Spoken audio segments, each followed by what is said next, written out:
Whoopsie.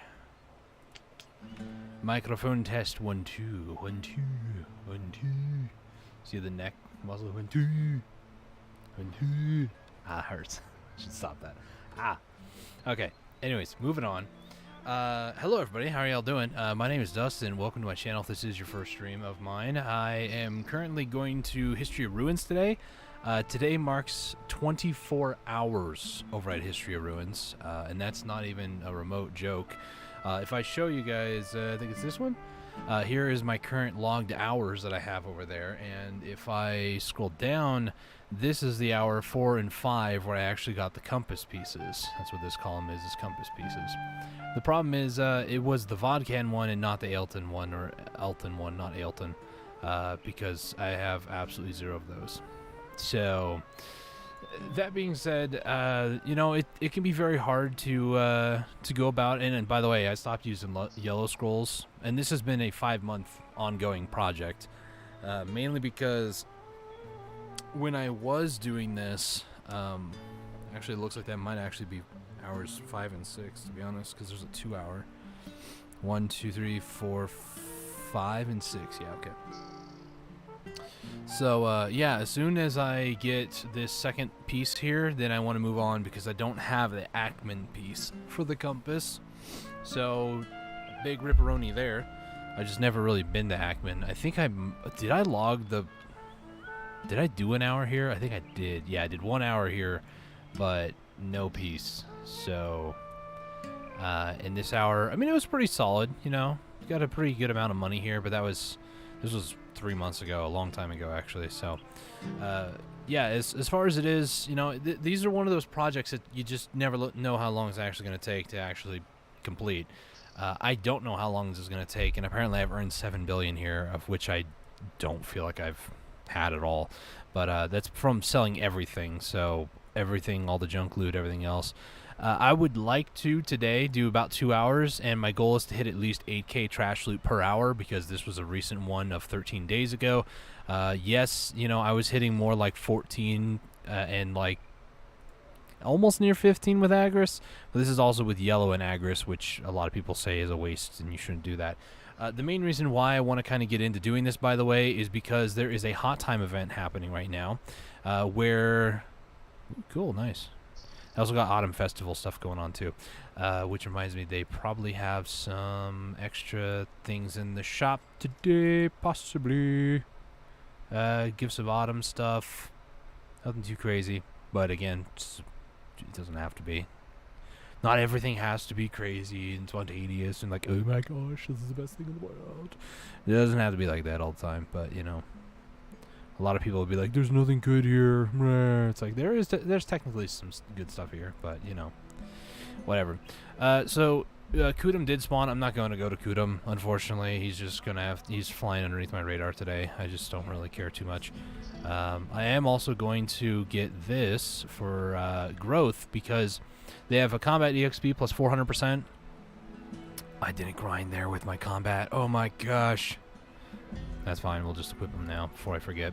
I do kind of want to do a little bit of combat EXP while grinding Hystria. It's nothing insane, and it's not a good place to do it, but I'm going there for compass piece. I might as well try to maximize a little bit of the money or the EXP that I can earn there while I am there. Let me go ahead and go over to Sangrain Bazaar. Something in my eye. I did yard work today, so there's like little dust particles and stuff near my eyeballs. So 24 hours is what I've put into Hystria so far. I am fully aware that this is not going to be something that will be done, like, hopefully not today, because otherwise people will hate me for getting it less than like 26 hours. But I plan on going for 2 compasses because I want 2 main characters. I have my Kuno right here, which is my main, and then I have a Dark Knight here that I want to get to also level 62 at the very least, which I might start taking advantage of maybe some lower Gyfin if people want to do that sort of stuff, as well as potentially trees. Start doing trees some more to get my Dark Knight up. The thing is, though, in order for me to do that, I'm going to miss out on Nuver because she's my Nuver alt right now, but I just need to get her upgraded. I want to try to get her to 62 at the very least. 63 would be nice, but, you know, that took a very long time for me, and I would like to find somebody who's like grinding lower Gyphon all the time and then just constantly have my Dark Knight there and just like leeching off the EXP and stuff, but you know, it's just how things go. So yeah, as far as things are going, I am also trying to purchase outfit boxes. The main reason why is that I'm trying to get into attempting some more Tet Godderi. Scarlet Destiny has only been traded 2,000 times versus that Tamer one that's been traded 20,000 times. The price is a little low though. Mewa, Order of the Apricot, or Apricot, however you want to say it. You know what? I'm going to go to one that I always do. I don't see it on this list right away, so I'm just going to type it in. Sanguine. The Lawn's Sanguine thing. This typically, it just sold like 2 minutes ago. Oh my gosh. All right, let me put an order up for it then. You got to know the marketplace, guys. Lawn is a very popular class, so, and this has also been traded how many times? 110,000 times versus the Tamer 20,000, which sounds like a lot, but it's not. So yeah, that's kind of what, you know, you gotta learn to play the marketplace, and it's just one of those things. Real quick, let me remove my camp, and we're going to not that yet. I do want to get this though. I've already done 2 hours of Hystria today as well, by the way, so, you know, that's the thing. And depending on how things go, I am probably going to need to take a break in between the first and second hour to go back to town, because I only have realistically like 48 inventory slots, soon to be 50 because the 2 scrolls that I'm going to consume. But I just won't have the space for all the scrolls, and I even though I have quite a few amount of like maids and butlers, well, 1 butler, I don't have enough to move them all the time, and that's just not really ideal.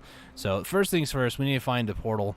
For those of you who may not know how to get to Hystria or Ackman, either place this is how you do it.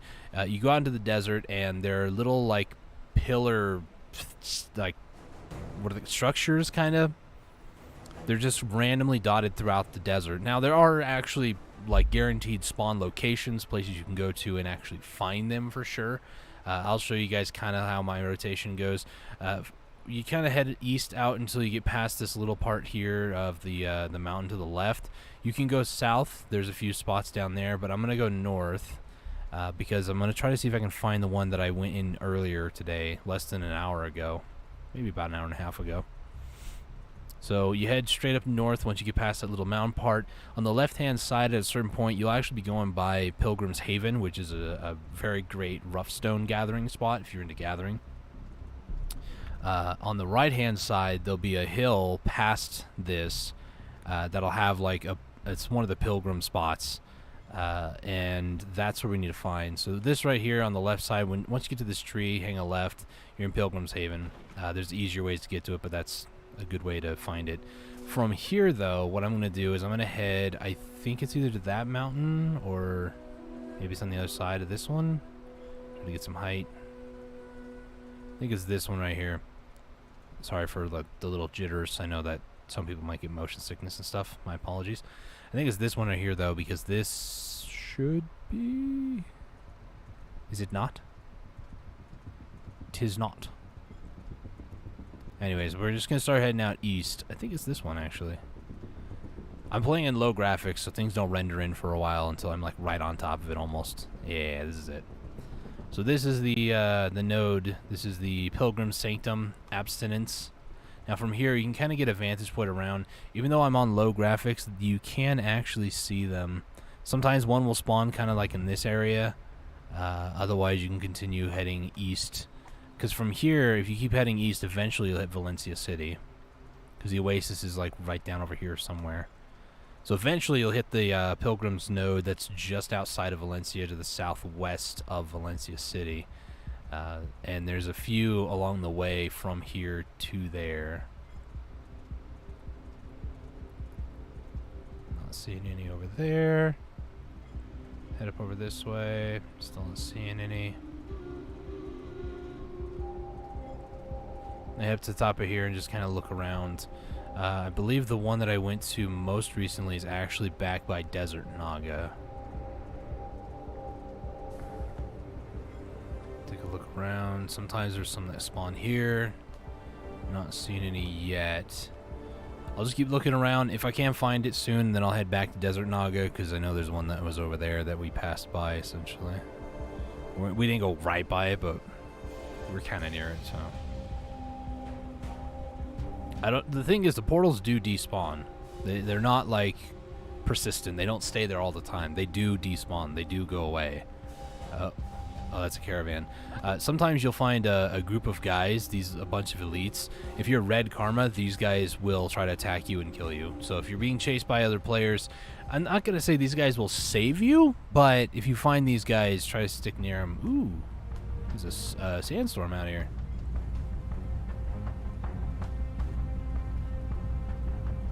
I have the storm, baby. Let's go. I've got an infinite potion. We'll be fine.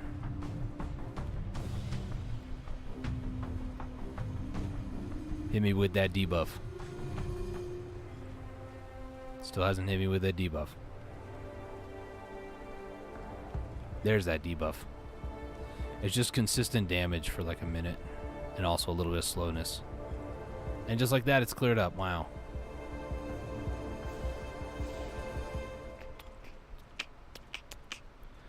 I'm not seeing any portals. It's like the hardest part about going to Hystria. Now, there is a way, I believe it's underneath the suggested tab of quests. Underneath suggested, you can actually find something. I have mine completed ones hidden. But you can actually find a way to get to Hystria Ruins and Ackman by paying your way through. And by paying, I mean there are black spirit claws, I think they are. These things here. You just talk to the node manager over down in Ackman, and then you give him one of those claws, and then you'll be instantly teleported to either one, whichever one you might want to go to. So there is a way to surefire get you to where you need to be. It's just very expensive, and I wouldn't recommend it unless you plan on just like keeping that character there for a very long time. Like if they're an alt, you don't really care for them, just leave them there.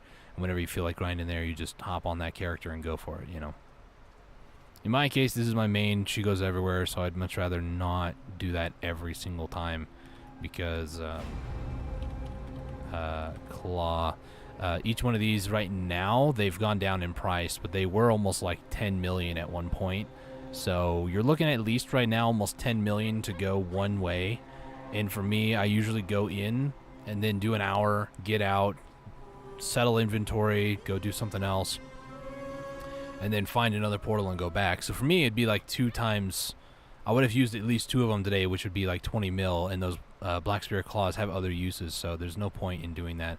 Also, I don't have knowledge of these guys. So I'm just gonna... Oh no, I do have knowledge. When did I get knowledge of this guy? Okay, Layton, calm down, buddy.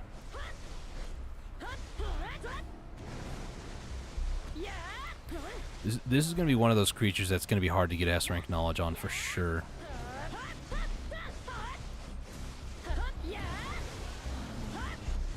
Unless he gives it to me now, which would be great, but...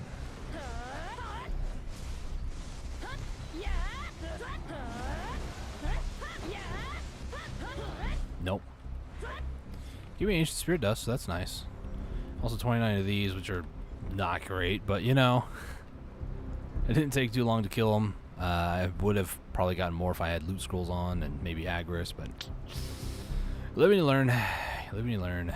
I am not seeing any portals over here. Okay. I'm going to start looping around. I call this my sandbox, by the way. I love the desert, and I kind of have a general understanding of the scale of the desert, so it's all right. I don't really get lost all that much here, to be completely honest with you. So, yeah. We're actually near Tyrant's Hill, which is where Nuver spawns. I believe it's actually right about here? No. We're near it for sure. Is it this? Over this little hill? Excuse me. No, it's over this hill. I just got done saying how I don't get lost out here very often. Here I am, like, very confused. Like, where am I? Pretty sure it's out here. Alright, it's not here. I'm lost. You know, it's okay.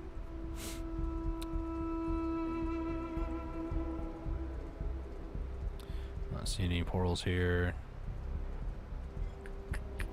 Oh, is that maybe the hill right over there? Probably. I don't know.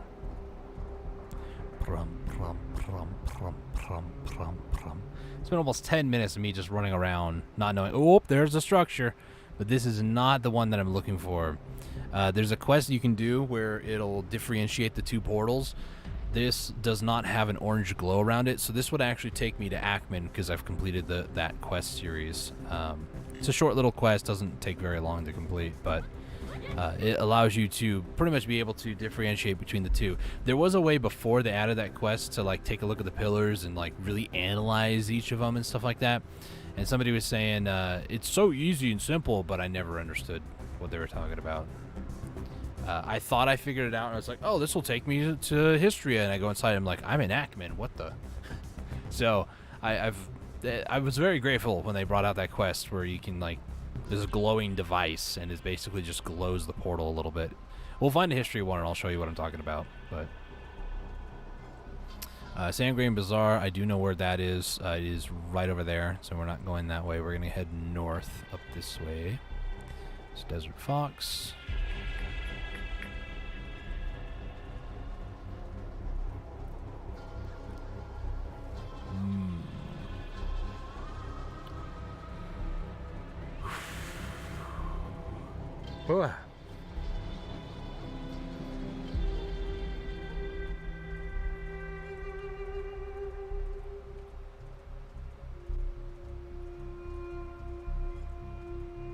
Let's see it down there. Might be more north. Oh. I think that's the one I went through earlier. Is it? It is. Nice. So that orange glow around it, that's... Scorpion, don't you dare. Don't you dare. Scorpions, I have a feeling, Carl, that you might end up dying, and I don't feel too happy about that. I'm going to go and park Carl over here, away from the scorpions, hopefully. And the scorpion right there. I'm going to try to see if maybe I can get Carl up by the Pilgrim's Haven, at the very least up this mountain. Hopefully there's no, like, little critters right up over here somewhere. Let me just... should be able to park him, like, up here somewhere. Plus, it's very much out of the way, unless people are stream sniping. I really don't think that people are going to find out where my I almost said horse, my camel is. So, Carl, you just hang out on those rocks, alright? Sunbathe for a bit. I don't care what you do. Just don't move. Appreciate it. Let's go over to Hystria. I believe it's back over this way. Nope, there it is. Okay, so talk about buffs that we got going on. So far, I'm at 118.5 with the drop event. This will get up to another 100% more, so this will put us at 218. Excuse me, I will also be using a campsite 50%, and then also this. So we'll be at roughly 318.5, but the game caps it at 300. So we'll be at 300% even flat. If I wanted to save a little bit of money, I could purchase a 40% item drop rate from the campsite. That'll put it at 298.5%. But that extra like 1.5%, it'll kill me if I don't have that. So it's a little bit of a waste, but it's fine. I'll be fine. All right, so now I need to find out where the heck I am in Hystria. Comparison to where I need to go. Okay, I know where I'm at. So back that way is the shopkeeper. This way is to what I like, this spot over here, which is the thumbnail of this live stream, video, VOD, however you want to describe it. We're just going to double check, make sure nobody's here, and then pop our buffs and get to grinding. Doesn't look like anybody's here so far. I saw somebody doing a weird rotation earlier. So there's two here, by the way, and there's a third one over there that I've included recently. But somebody was like in this room here, grinding this area, and then they would go in through here, kill the two out here, And then they would hit this pillar, go out this way, and then go back through that door, which loops back around over this way. I haven't seen that rotation before, but it just kind of struck me as odd. But, you know, they probably thought I was odd, too, for grinding the way I was. So, first things first, I believe, yeah, just a little bit of repair work. Shop, we're going to purchase that. Villa Scroll, we should be okay. And then I'll pop this, double check. We are at 208, and when I do this for that, 300% total. I do have a little bit of Agris, only 1930. Let me quickly just 1930. Massive Pure Magic. How many of those do I have on me? I have 6 on me, just in case. And then we're going to activate Vel's Heart. I don't need to use any draughts here because it's actually pretty quick. If I feel the need to use a draught, I'll use one of the frenzies, but it's not really worth, to be honest. Probably should save these the Agris for whenever I get the what are they called, the event. I also keep my tent pitched up over here just in case somebody comes along. They're the swap spot. A lot of people like to be around here. But yeah, the two-car Elton, or two-car Balton and the Eltons are the 2 mobs that I'm looking for that drop the pieces here. And there's 3 right here. These 2 are kind of tricky for me to actually kill because they're spacing, but they're not too bad. And then the rotation kind of goes like this, where we go this way. A little bit of lag usually right there.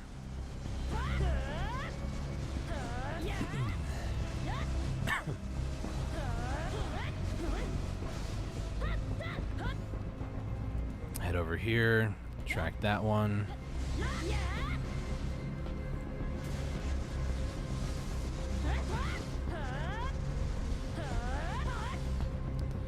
Hello, thanks for the stun. Thanks for the stun again.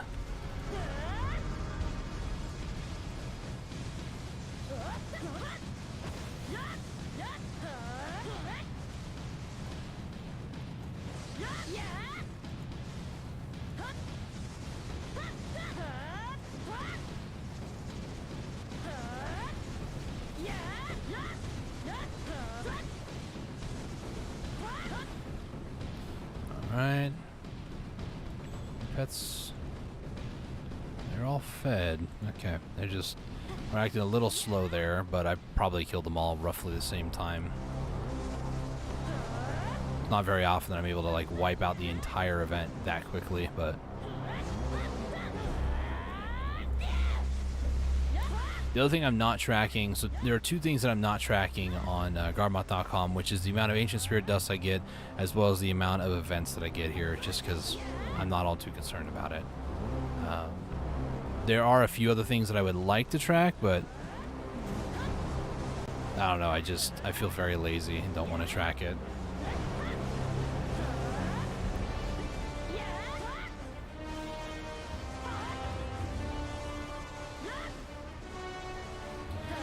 Like, things I would love to track is how many of the actual mobs have I killed.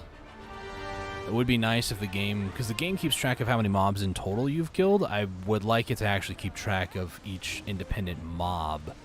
So then you can, and it probably does, to be honest.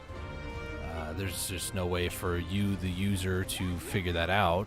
But Pearl Abyss knows. Because I remember they were talking about the most killed mob in the game like 2 years ago, or like the most favorite spot, the most amount of mobs killed in a zone, and it was Cagdums, because a lot of people were going for health potions. So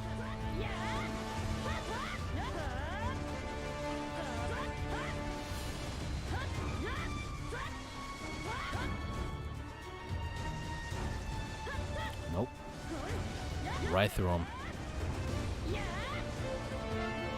Hey, sir, how's it going, man? Last one.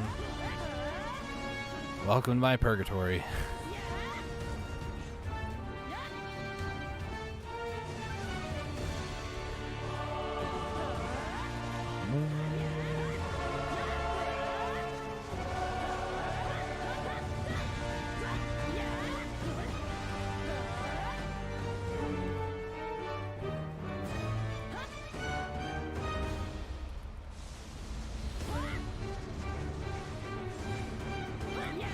lag.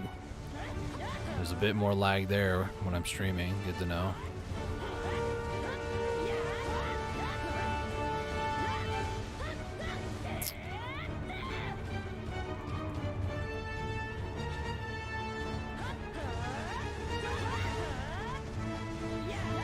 Full rotation in about 5 minutes, so...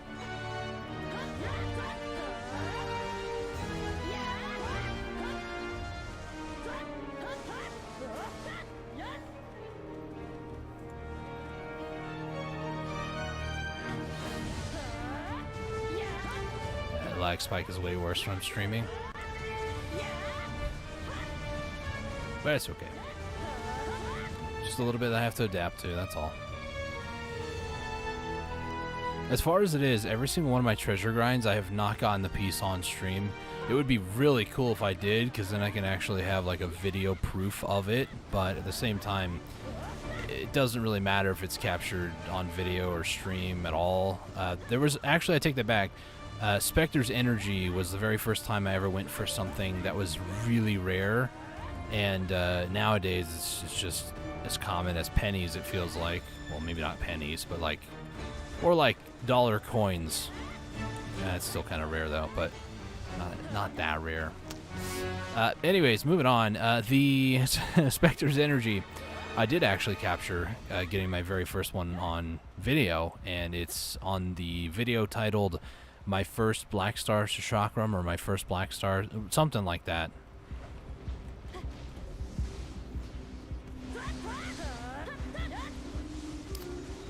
Is that Elton coming over? Yes, it is.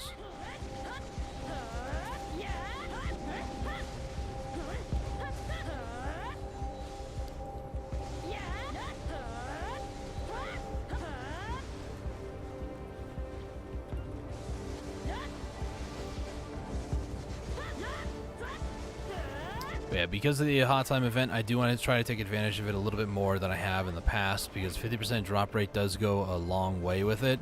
I believe this event is going on for like 2 weeks, so my goal is, provided I don't get burned out, at least 2 hours a day on top of whatever else I might want to do for the day. And right now I'm just feeling motivated to do it. Earlier today, before I had breakfast, I think I did, oh gosh, I did, was it Mirror? I don't remember what I did. Did I play Black Desert this morning? I think I did. What I did escapes me because I did yard work. I've been kind of tired ever since and had to have more caffeine, so I'm a little scatterbrained today, but we'll get through the stream today. Boss to end off the stream tonight too is going to be Garmoth. Garmoth is in about 3 hours, so should be all right.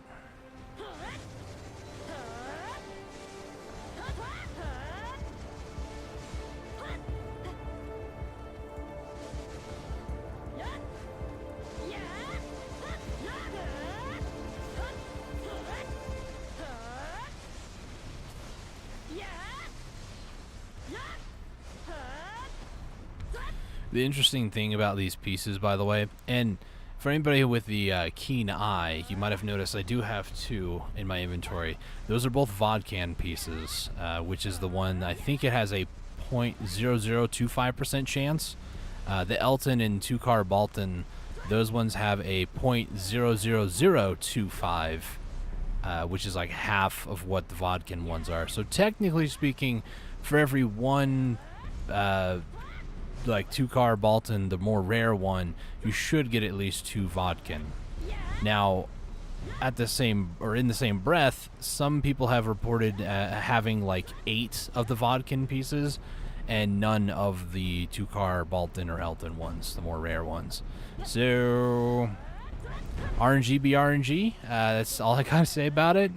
Just kind of depends on how things go for you and how your story is developing. In my case, I got the 2 pieces within like 5 minutes of each other. It was like as the first hour was about to end, and then right as I started the second hour, I got both pieces. And that first hour too was nuts. I got 3 Tungrad necklaces in that first hour. It was a good hour, but it's been a while since an hour like that happened. More recently, because of this drop rate event, today I managed to get 2 red pieces in an hour, and they are the less expensive ones. I don't remember how the story goes. I got 2 of the cheaper ones, and then the hour before I got one of the black ones, which are more of the expensive ones. And those make Tungrad earrings, of all things. So I got a necklace to drop, and then, or I guess, the game allowed me, graced me with its presence, and said, here, take a necklace. And then also said, here, make an earring, make yourself something nice. And I was like, okay, cool, thanks.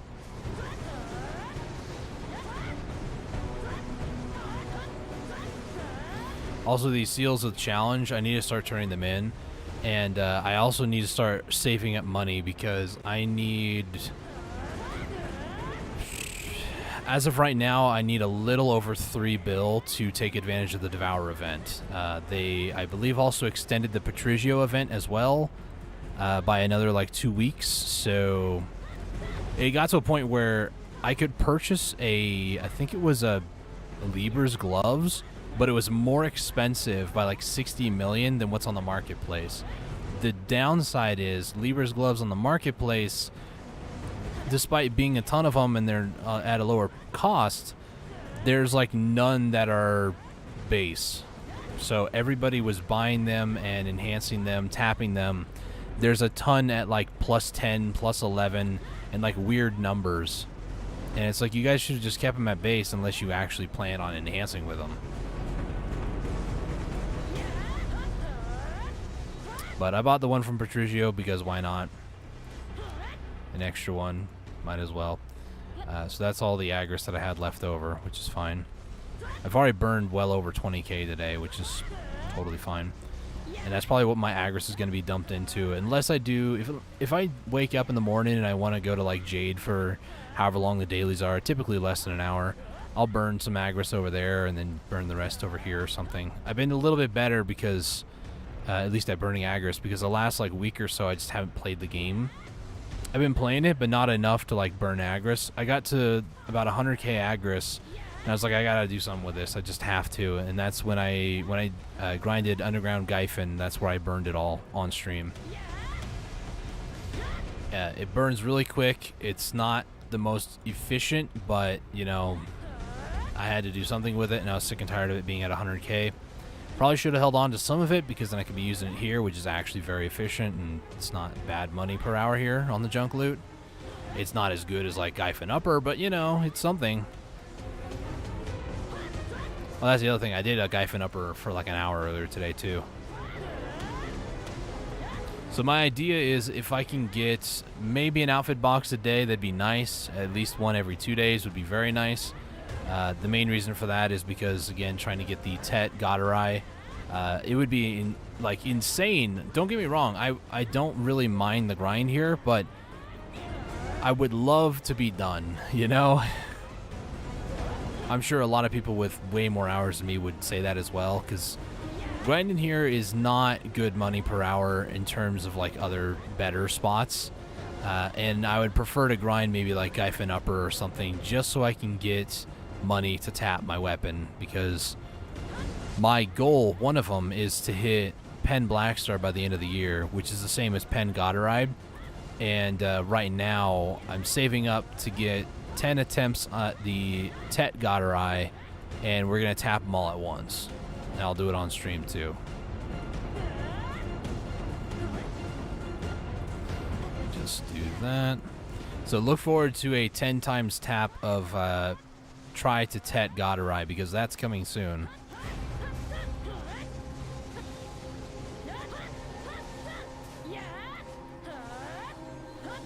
As well as some tinfoil cap experiences that I will be testing just for the heck of it.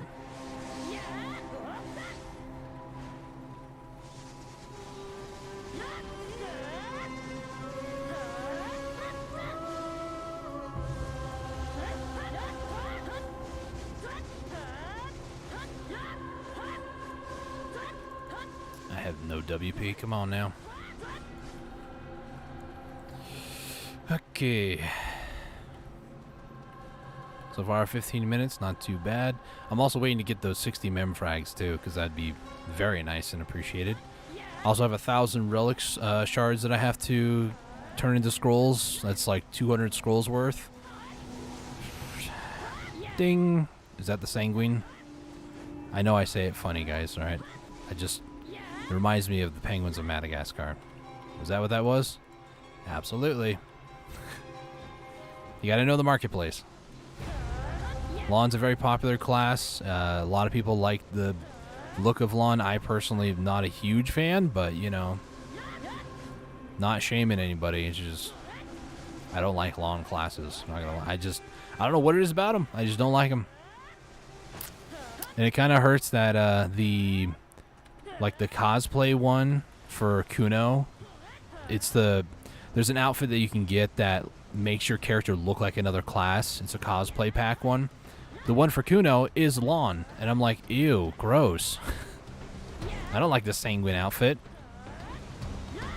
So I will purposely purchase them just to burn them. They fuel my enhancing rage.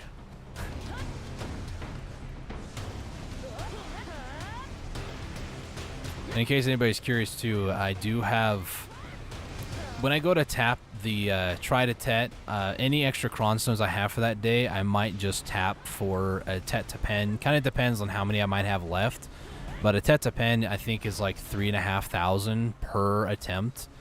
It's not really great, but you know, it's something. Also, I forgot I need to pop a 2-hour 200%. I mean, thanks for the gold bell, but thanks for also doxing me. No.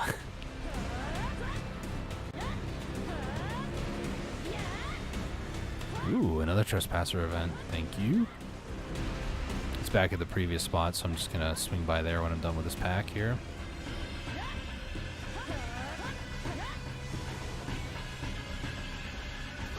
Both on cooldown, that's great. Feels amazing, man. When abilities are on cooldown and I hit them and my character just stands still like, what do you want me to do? It's amazing. Also, there's one thing, I knew I forgot something.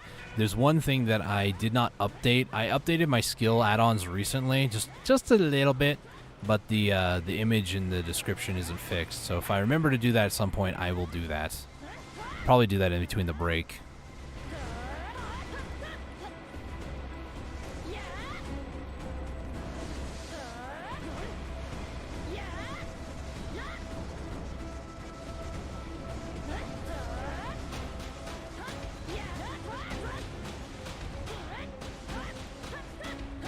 Alright, let's head over here. Yoink. Oh, I thought I hit it, but I didn't. I wasn't holding down shift when I hit F, but okay.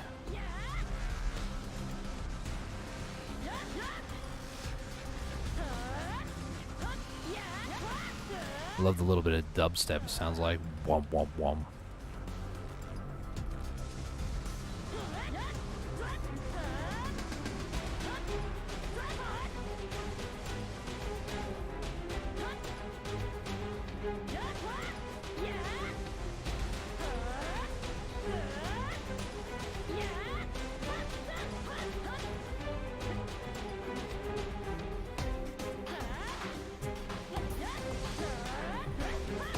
Bit of lag. Also, you like my it's very much a cosmetic thing, right? But I changed my Sashakram for the white wildcat one. That's the one I'm using right now. I gave it kind of a Godarai look. I couldn't find anything to be quite the gray from the Godarai look, but it's close enough. I like it. It's supposed to be like red on the inside of it, but I changed it to purple and kind of mirror a little bit of the gray. I think I just went with a white just for simplicity, but and I also can show you guys the difference actually in a second here. If I don't get stunned. Go away. So if I hit this and then zoom in a little bit, and then I hit this button here, you can see the difference. So the Godarai one, it's kind of hard to really see, but there's a nice purple line right there, and all the like gray, like it looks almost like feathers.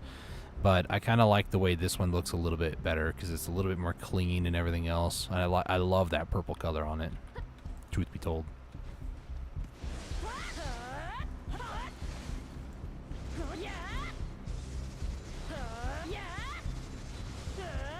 I had one of those moments where I thought that our internet died because I hit enemies and then nothing happened for like a split second. I was like, what?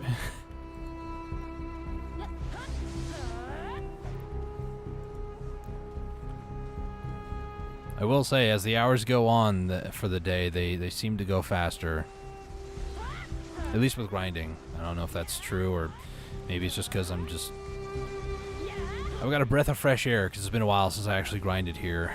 And honestly and truthfully, I really should be taking this 50% elsewhere. I am so close to my second crafted flame for Labresca that I should be taking this extra 50% there instead, but I'm not all too concerned about it.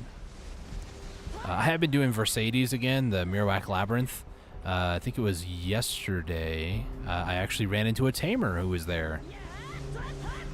Tamer's a class I just don't see too often in the open world. I know that a lot of people on Reddit and the forums are complaining that Tamer is just really OP and everything.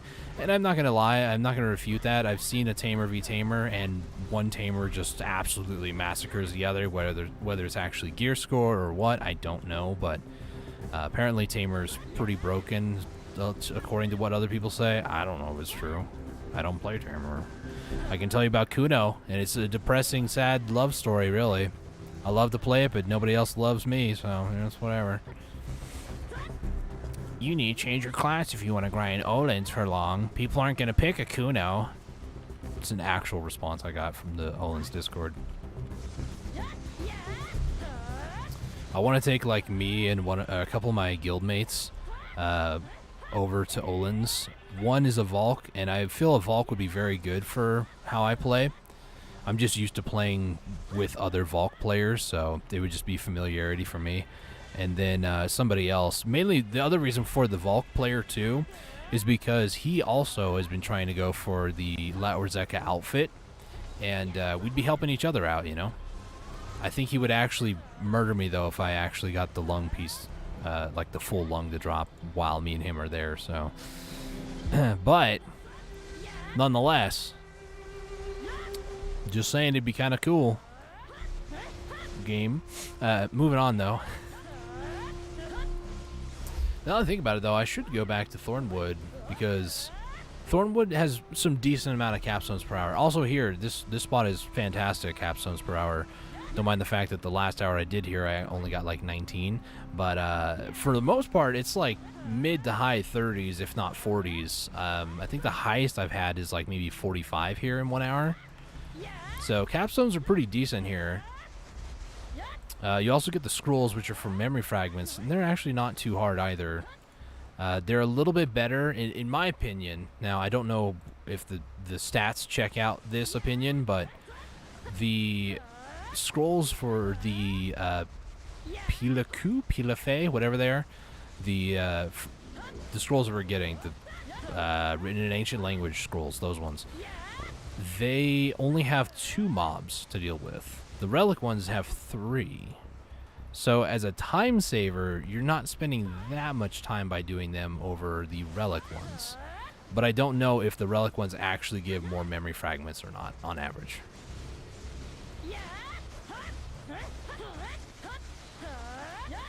If they do, then it would justify having to fight 3 mobs over 2, but, you know. Yoink, yoink, yoink. Whoop.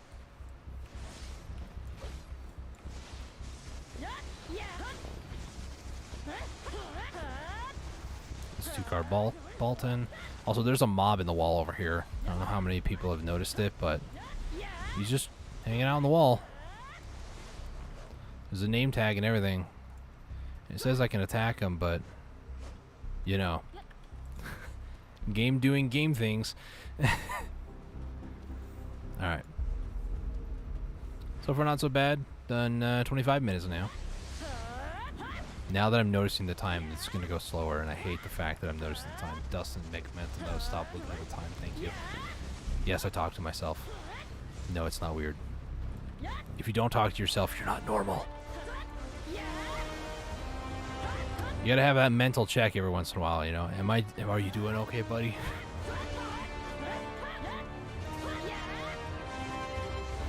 It makes me look like I'm a loony sometimes, but, you know, it's very important to check up on yourself. Especially if you have nobody doing so. Not saying that's the case with me, but, you know, mental health, it's a very important thing.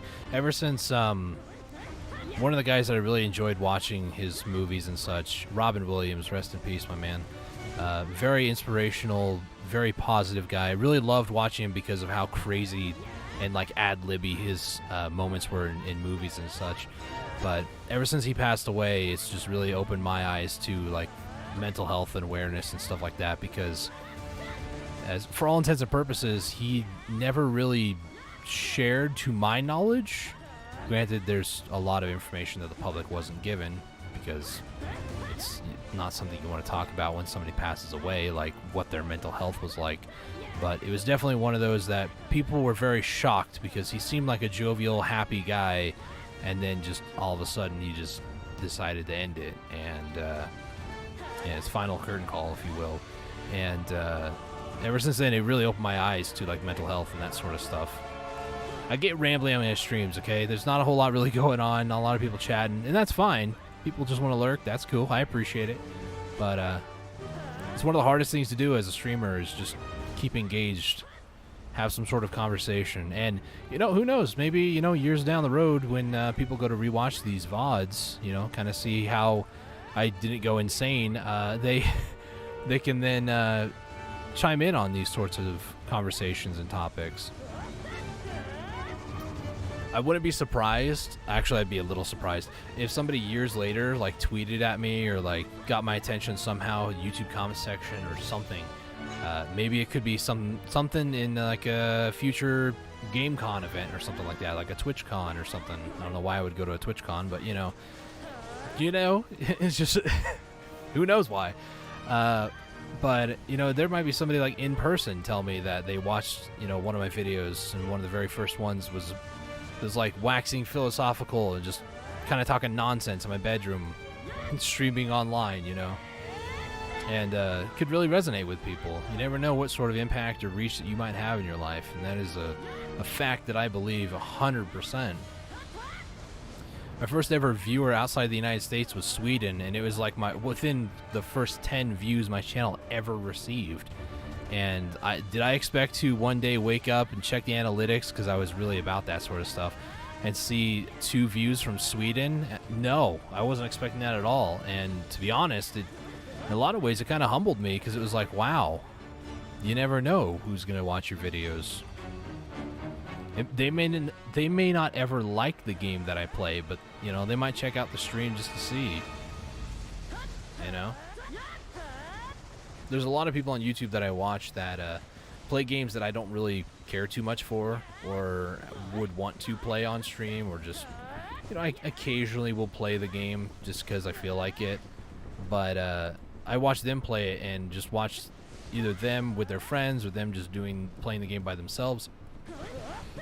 It's just a jovial time, and I really enjoy that sort of content, and I try to provide it as best I can, but it is very difficult some days to be motivated enough to just sit in your room talking to yourself for like a couple hours, rambling about whatever comes to your mind, and just trying to... The main thing is, and this sounds extremely selfish, but it is the truth, the main reason that I do this, where I just talk to myself and do this sort of streaming, is so I can keep myself entertained, to try to keep myself from absolutely losing my mind, because you would go into the depths of insanity if you were to sit in a room completely silent and just play a game like this. Now, granted, I will listen to music. Ooh. Duo Black Star, nice. You will go completely insane if you don't do something like watch a YouTube video or binge watch a series on like Netflix, Hulu, or other streaming platforms like YouTube. What I typically end up doing is I will end up like playing some other video game music. Recent obsession of mine, if you will, is listening to a playlist of random, not really random because they It's a pre-calculated method, but a compilation, if you will, that's a better word to use, of various Metroid soundtracks through all the different games. Metroid Prime, Metroid the original. You know, there's a few of them that are kind of chip-tuney that you can definitely tell they're from like one of the original SNES ones. And the one that I really have liked recently is one that has actually a fan-made song that threw me for a loop. When I first heard it, I was like, oh, this is a Metroid vibe for sure. And then people were saying it's AM2R, and I was like, what the heck is AM2R? AM2R is another Metroid 2 remake. It was a fan-made version of Metroid 2 that people were legitimately making. It got to a point where Nintendo realized what they were doing, and they shut it down. But the music and the legacy of, you know, the soundtrack still lives on. It's a fan-made song, but it sounds like something that would legitimately be in a Metroid game. It slaps. It's a very different vibe from most of the other Metroid music. Like, it actually has a song structure to it. Not to say that Metroid music doesn't have song structures, but when you listen to a Metroid track and it's nothing but ambience, it can get a little like, what am I listening to? There's no structure here. There's no sense of like what scale or what tune that we're in, or not tune. What notes are being played and that sort of stuff. What key are we in? That's the word I'm looking for. But it's just ooh, a black shard, nice. I can actually combine the red shard again because I got 2 last hour, so that's good. The biggest thing that I have with that sort of compilation, though, I found out Metroid music is one of those types of music soundtracks that it's so ambience, or it has so much ambience, that you can actually pair it quite well with rain, like falling rain sound effects. So recently what I've done is I'll find like a kind of like a rain Metroid compilation, and it sounds so well.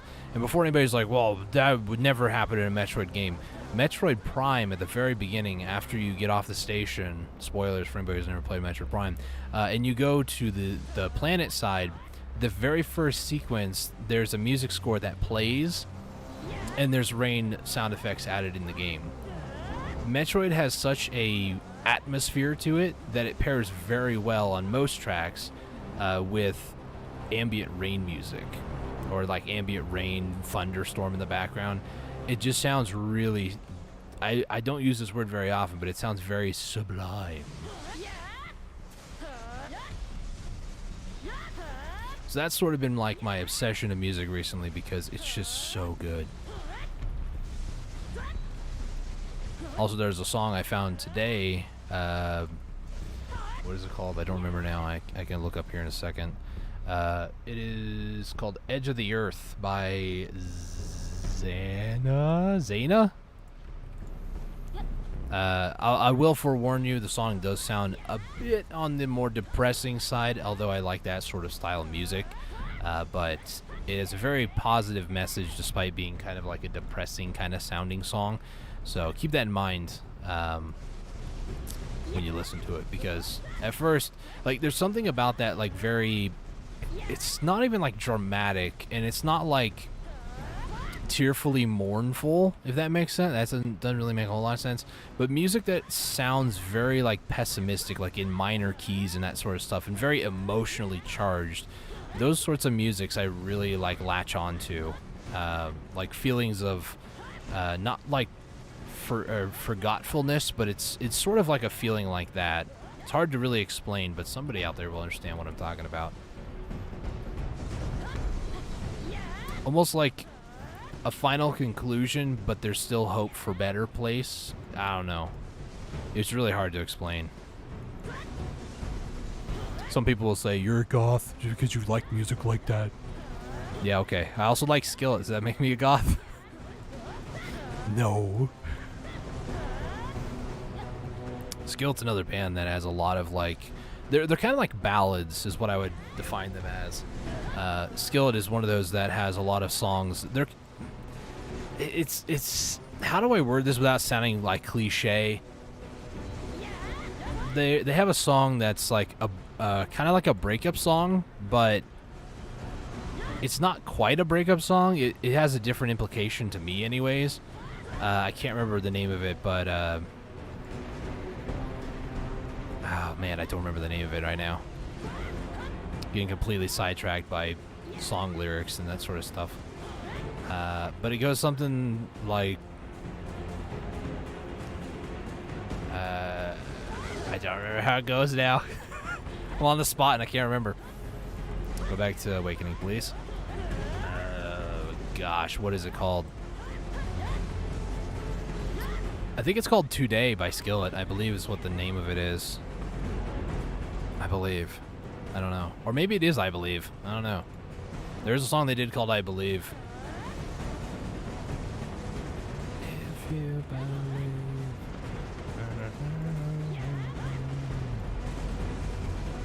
That's kind of how it goes, but I'm afraid to sing anymore in case of copyright.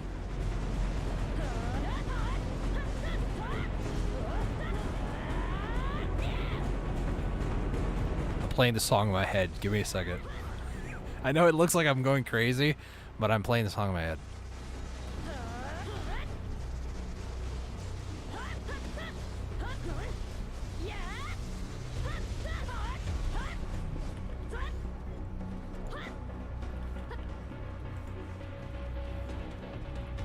I think it's Believe. Because the chorus part goes, if you believe.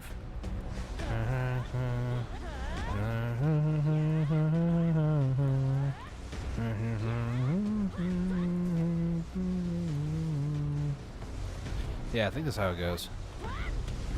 But there's a few songs that they feel kind of like they're breakup songs, but they're not. It's weird. There's no easier way to describe it than that. Not like I'm breaking up with you, but more like the damage has already been done, sort of like finality to it. I don't know why those songs really resonate with me when I've never really had like a breakup experience that bad. I mean, no. I was about to say something, but now I don't definitively. I've never had an experience like that, so I don't know why those songs resonate so well with me, but they do. I'm sure some people out there have had a very similar experience with songs where you can't explain why you really like the song, you just do. And the song just resonates with you on like a deeper emotional level that you just can't really describe to other people without sounding like an absolute loony, like I am right now. Bear in mind, I use the term loony more in a joking manner, but because that has a connotation of being insane. But yeah, you know what I'm saying. You know. And if you don't know, you know.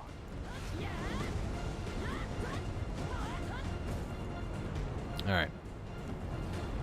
The 60 mem frags are almost done.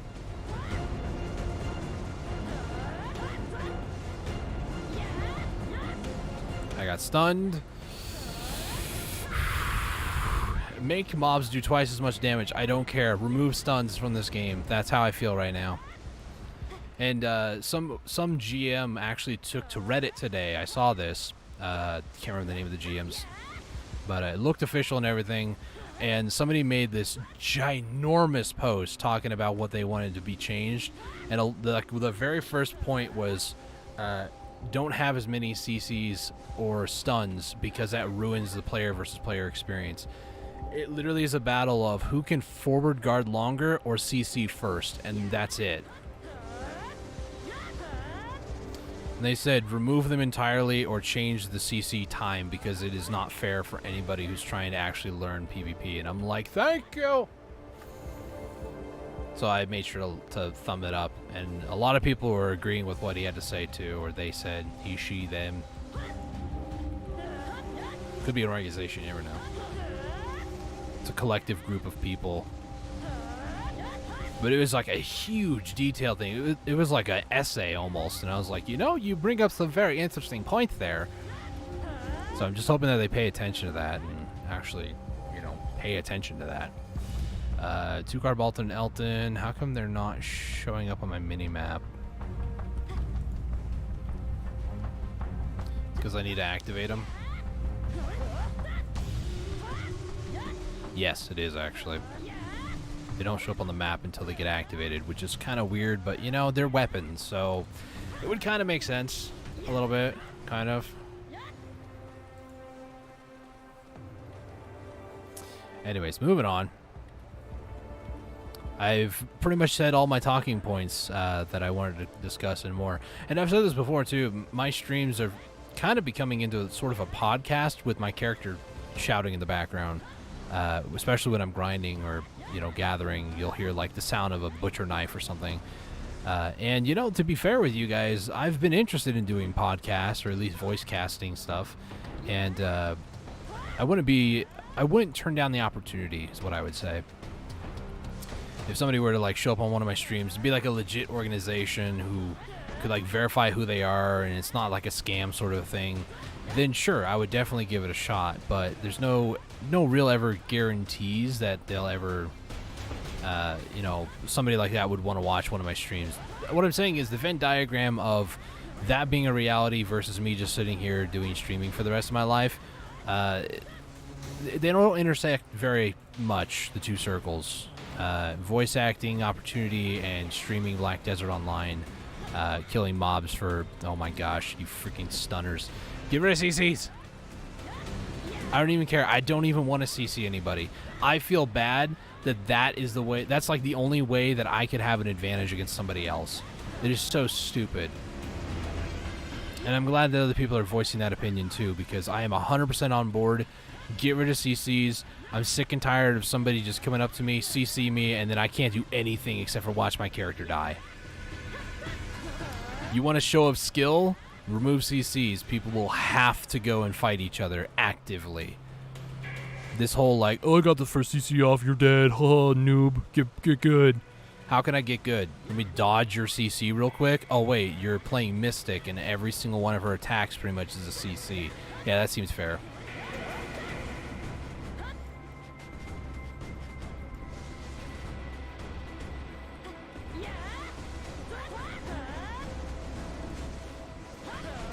Oh, I wonder if he's doing shards, actually. I just noticed there's a guild message from the one who did the duo Black Star earlier. He's like an enhancing guru from the people in my guild. They talk about him being an enhancing guru. So he's probably doing relic shards right now.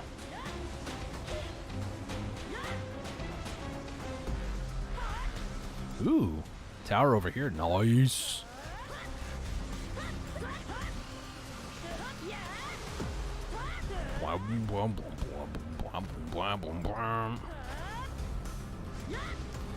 No, gotta get that evasion. There we go. We're good. Dang it. Stop stunning me. Is that all of them? What? You guys are in the freaking grounds. Black Desert, fix this issue, please. For the love of all that's holy and good in this game, please fix those sorts of issues. It's so stupid when you're trying to go for something like, imagine if I couldn't actually attack those guys and I couldn't finish that event. Eventually, if you leave the spot, they'll like respawn on the actual tower, so no harm, no foul. But there are times when you're out in the wild and you're out in the wild or in the dark abyss where you'll find a mob that you're trying to go for, but he's stuck in a rock. It's the most annoying thing in the world. Especially, like, imagine if I'm grinding here, and instead of that one mob that's over there in the wall being the mob that it is, imagine it being one of the Eltons, the guy right next to him, like this 2-card Balton here, that actually drops the piece I'm going for. Imagine if he's stuck in the wall. That's one less per hour, or one less per rotation, that I can't get because he's stuck in the freaking wall. I think it's a Calquish? However you want to say it. This guy. Calquish. It's one of those guys, I believe. And they don't really drop any of the compass pieces or anything crazy, but it's one less mob per rotation. This could be an earring or a necklace, but it's not. And it's a Calquish. But I can't do anything to like get him out of the wall because his hitbox is technically on the other side and you can't hit things through walls. So it's just very stupid. I might try after the first hour. I might go over there and attempt to see if maybe I can hit him through the wall. Because it's not just in this server either. Earlier I was in Balanos 5, and for the person who doxed me earlier with the golden bell just now, which reminds me, I'm going to, where is it? Give you a cheer, fricker. Sorry. Moving on. In Balanos 5, that guy's also clipped in the walls. So I don't know if it's servers wide or if it's just that server. Without checking multiple servers, more than just Balanos 5 and this one that I'm in right now, I have no way to really know if it's every single server or just those two. The chances of it just being these two are very slim to none. I would like to believe that it's every single server, though. Oh, excuse me.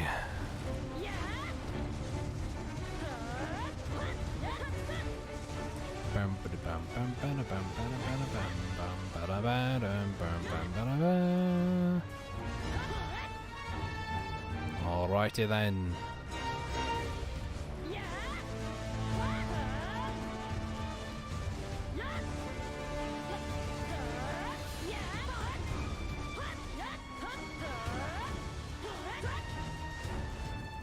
I would like to hit about 8k this hour for trash loot, preferably 8k.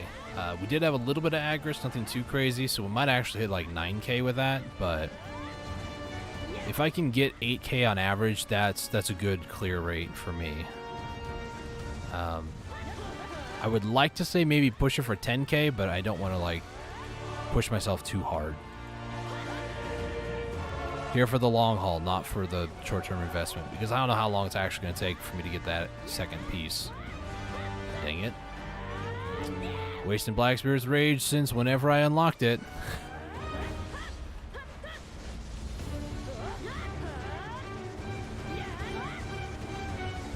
It is level 49, I think, when you get, or like 30, I don't remember, 38, somewhere in there.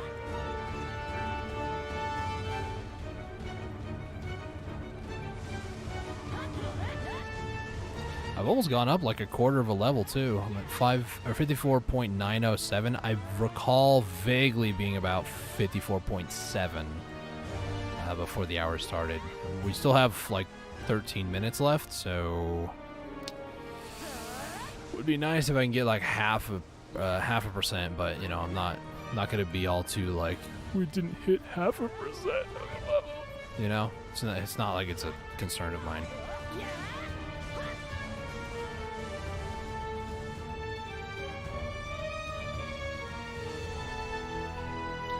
Here, that, and with this.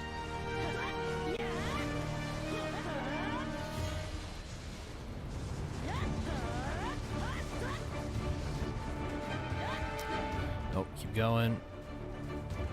I keep trying to use the target chase, and that's another thing that the person mentioned, because target chase sometimes, it's not bugged, I don't think. I think it's a latency issue, but if you're in certain modes, like frontal guard or super armor, and you try to use target chase right away, it'll apply the cooldown but not the buff, which is so bizarre. And Kuno's not the only class that sort of weirdness happens to either. But that's one thing they mentioned, was fix a lot of the bugs and issues with classes, like buffs not being applied but cooldowns being applied. If I go to use like an ability, like sometimes this one, there's like a frame right beforehand. I'll get smacked by an enemy, and then they'll CC me, because, you know, CC. And then it'll apply the cooldown right down over here, and I never got to use the actual attack. So it'd be very nice if they remove CCs, because then we could really find out on a more basic level what class is better. And the one thing that the other person, or that person mentioned in their essay, long college thesis, is reducing the amount of damage in PvP for the abilities, because the amount of times where people just die and evaporate because a person will use like one ability is just ridiculous. The amount of like 20,000 damage for one thing is way too much. Arena of Solar, I never did anything in like the current season. I just did the preseason honestly for the pet. That's about it. The best match I had, I did like 50,000 damage. 50,000 damage, really? What are we on ships? Like, ship has 1.2 million health. At least my Galleus does. I'm just gonna do 50,000 damage. Although a ship, you'd probably have to do like 300 to 400,000 in one volley to kind of be equivalent. But you get my point.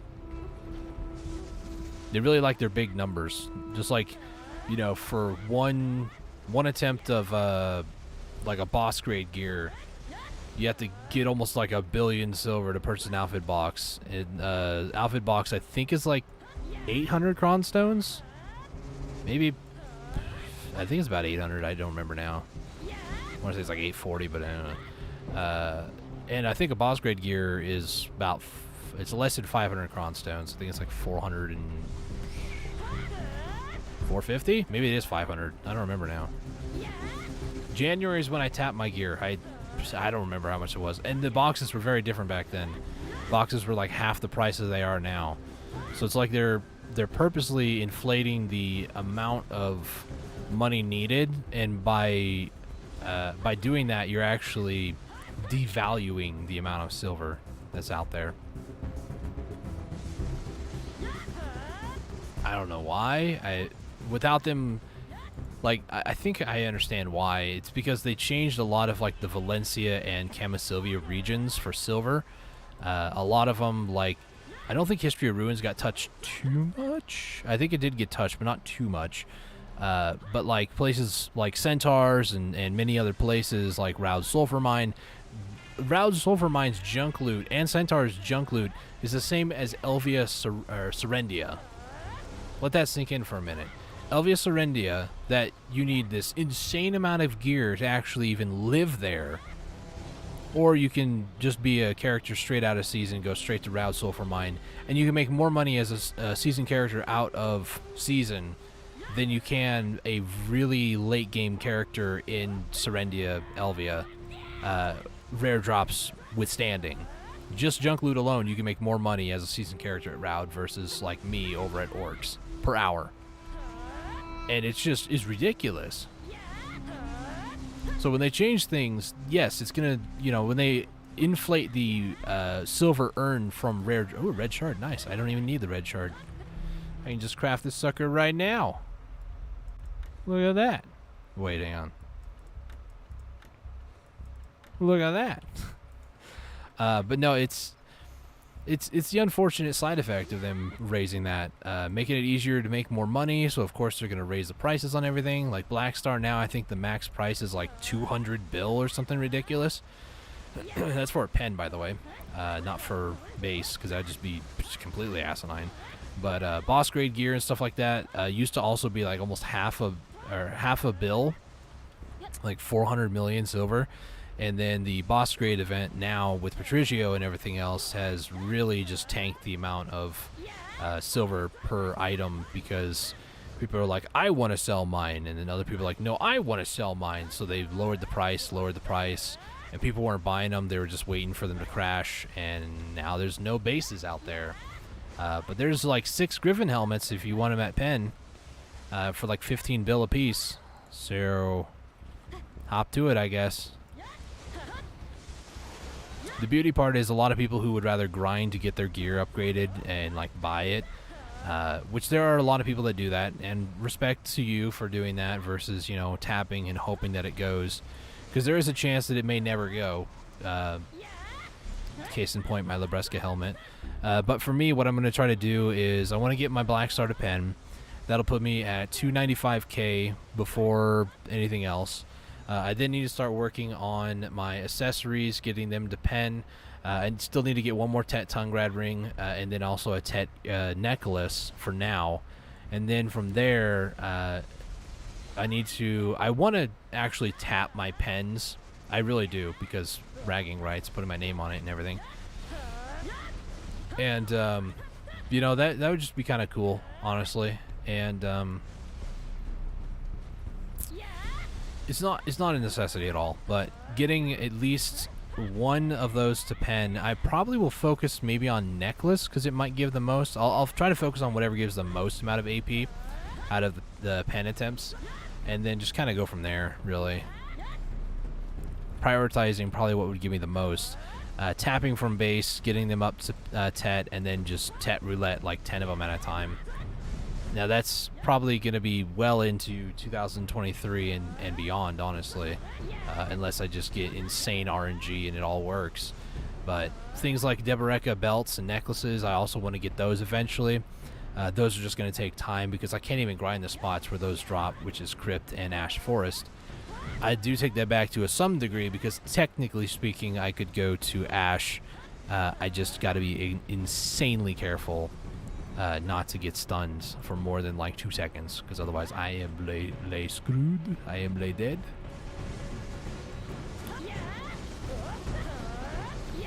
So that being said, that's kind of what my goals are, my plans are. It's definitely not something that can be accomplished tonight or even remotely by tomorrow, but it keeps me going, keeps me interested in playing the game, honestly.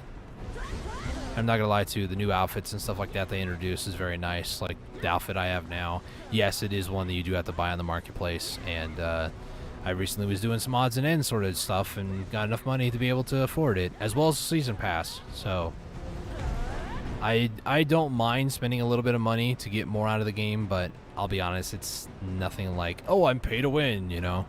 I got one extra made for Central Marketplace and storage. I got one extra outfit box that I'm probably going to keep for now. I could turn it to Kron's, but I'm going to hold on to this one because it's the classic box. And eventually, I don't have the entire season pass finished yet, but there is a Trainer's Flute, a permanent one that I'll also get that I could sell for like almost 200 mil silver, but I'll probably hold on to it for sure. Amongst that, there's also like almost 250 Kron stones as well, so there's, you know, a little bit more Kron stones for my troubles. It's, you know, to each their own. I think that the season pass is worth it. I mean, just the maids, one storage, one Central Marketplace, that alone is like 25 bucks, I think. I think it's like $12 per, or at least $10 per. And then the outfit box is usually like a $20 to $30, I think it might be like $25 US dollar outfit. So for what it's worth, it's nothing too crazy, but if you were to buy those items independently, especially the Trainer's Flute too, I think that's like 10 bucks or 15 bucks. Buying all those independently, that'll get you about like almost $60, maybe like $70, but it's for $30. So for me, it's worth it. But that's value is perceived through the eye of the person, through the eye of the beholder, if you will. So some people will say it's not worth it, and I'll just be like, yeah, it's worth it. 2 more minutes and the first hour is complete.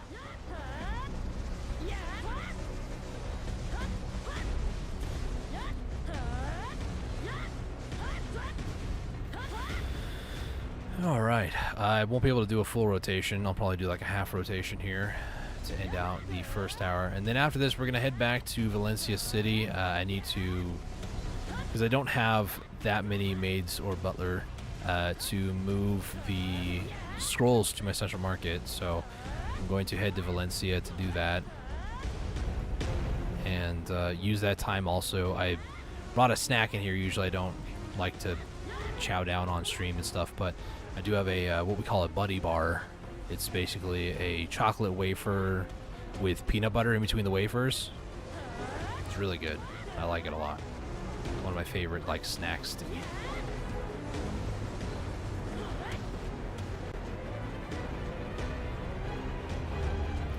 Yoink, yoink, yoink. I'll probably just mute my microphone as I do eat it because it's very loud. It's very crunchy. Maybe that's why I like it. It's just the crunch. I don't know. It tastes really nice too. It could just be the peanut butter because I do like peanut butter. Now I'm talking about food. I always try to avoid food because it always stirs people in the comments and like in chat to say stuff about food. And it makes me even more hungry. And it doesn't help either. I can smell whatever they're making in the other room too for dinner. I can smell it. Smells okay. So let me. I'm thinking maybe chicken. I'm getting like a peppery sort of smell. might be grass clippings from earlier when I mowed the lawn and did other yard work. Who knows? But I'm pretty sure it's like some sort of lemony, peppery sort of chicken. I don't know if anybody wants to confirm that, but, you know, that's what it smells like to me. That or the grass clippings are definitely messed with my sense of smell today, which is a high possibility of happening. Alright, so this is the last 5 seconds of my buff. Can I just nuke this guy real quick? Sure can, but I don't know if that counted.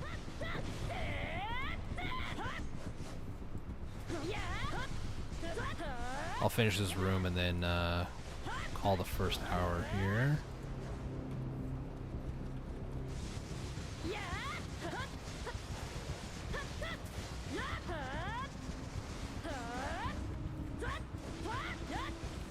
Okay.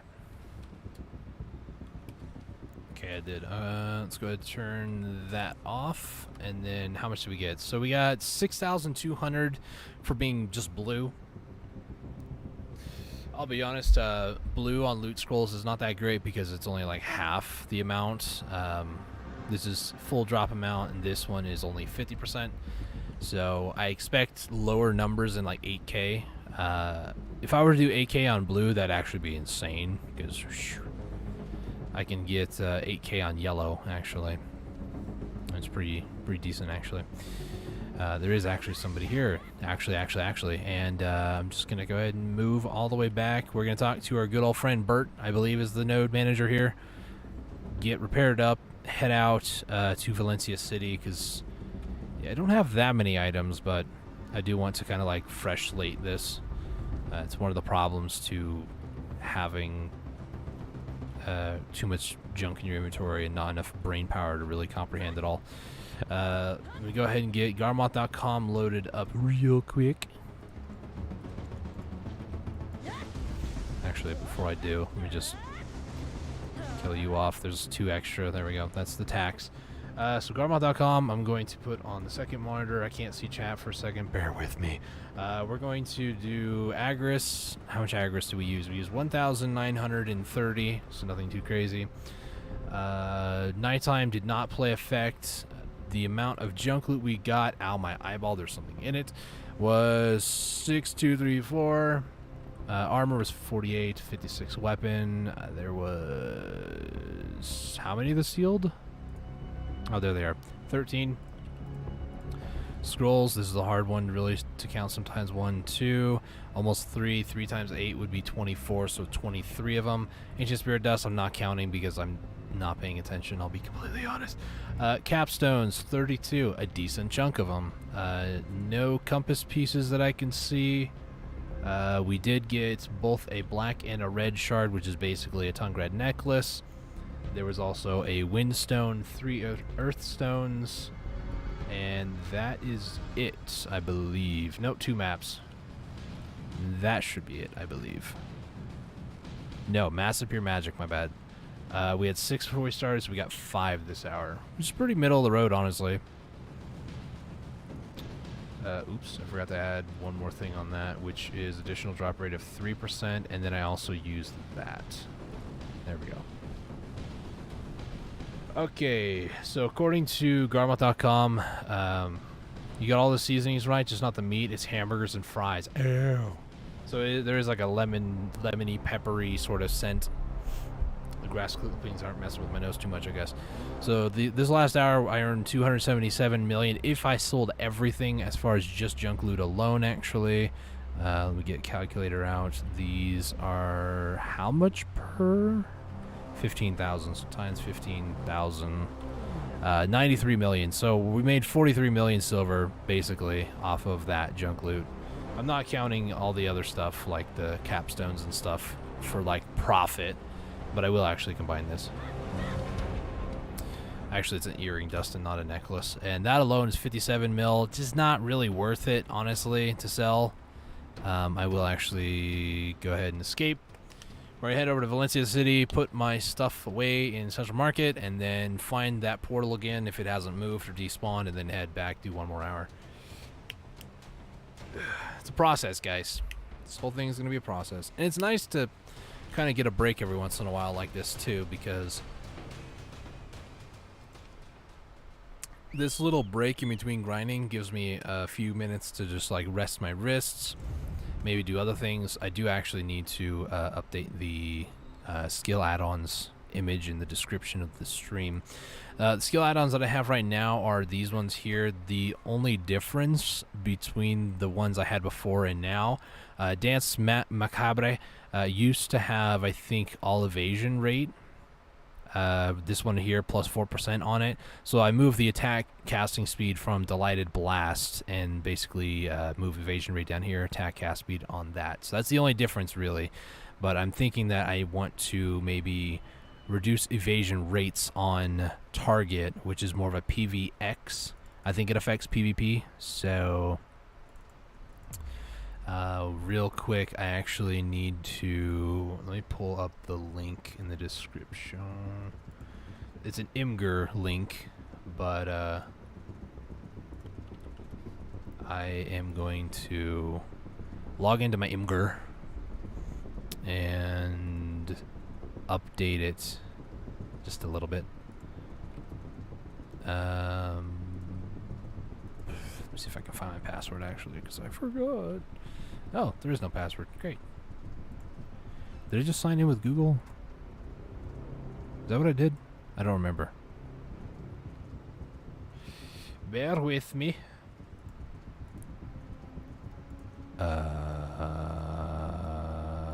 Oh, it's not.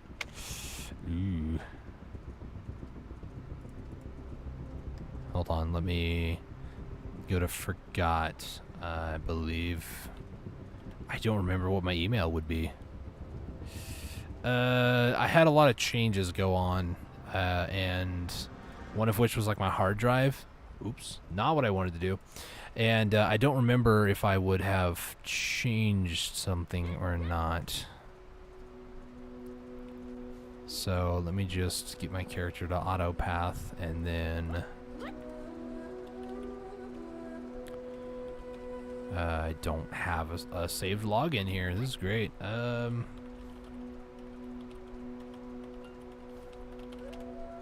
it be here? It's not.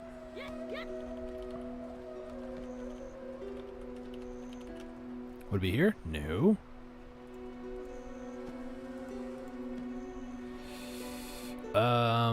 When I go back to that, who's the post?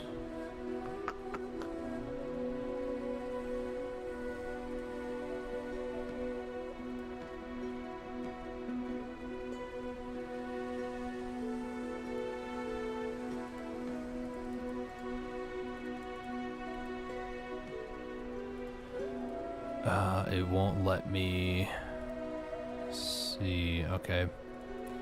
Well, I guess I'm gonna have to do something.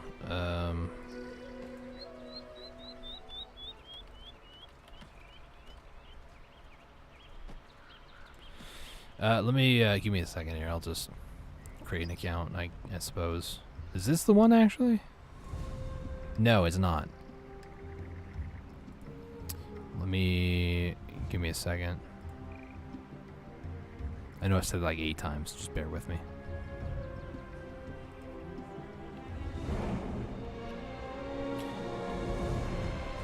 Wait a minute.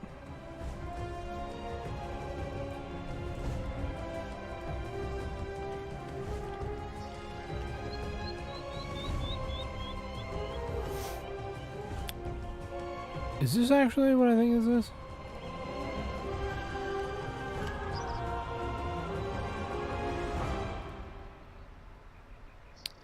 Forgot your password. I'm terrible at this sort of stuff, guys.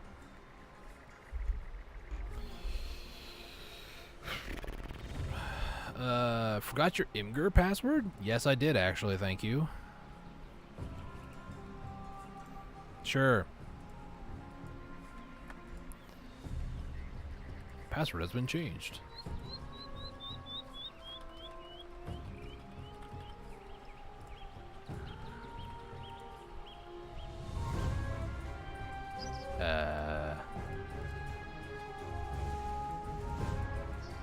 I like how it's like, fill out this CAPTCHA, but there was no CAPTCHA. Like, you didn't do it right, stupid. Thank you for letting me know, website. Thanks for also not giving me one, jeez. Okay, I'm in my account again. I need to add another image. Hold on. Yeah, we'll add another image. I need to find that other image, though. Give me a few seconds here. No more aggros for this next hour, by the way. Add image. Where is it? Should be this one.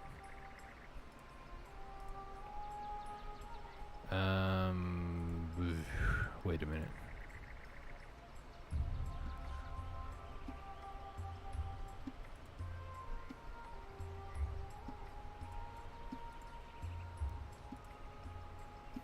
Is there a way to like add another post, not just like add an image to it? I thought I do actually. Okay. What is this one? Okay, this is actually the correction. No, not download it.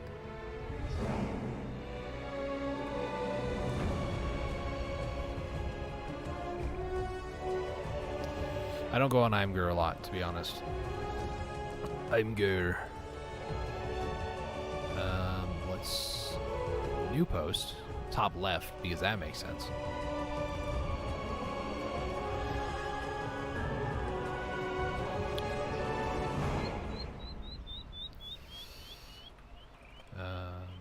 Current skill add-ons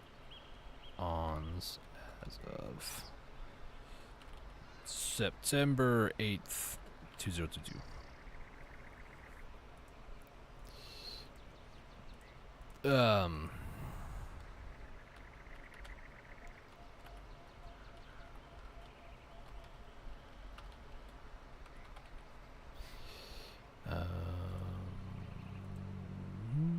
Sure. Post it, baby. Are you ready to start earning points and comments? Do not show this again. No. So there's a thing we can post publicly, but I'm not going to do that. So, you know. Where is it? This one. Alright, sweet. So in the description of this video, it will be updated. If you want to see my current skill add-ons, I just created a post, which I just also showed you guys what it is, which is this skill add-ons here. So if anybody wants to actually take a look at the skill add-ons, maybe add them to your own. These are nowhere near perfect. I still want to change a few of these, like maybe instead of like all DP, maybe I can change the evasion rate for enemies, or maybe change maybe like attack casting speed plus 7%, because I don't really need the attack casting speed.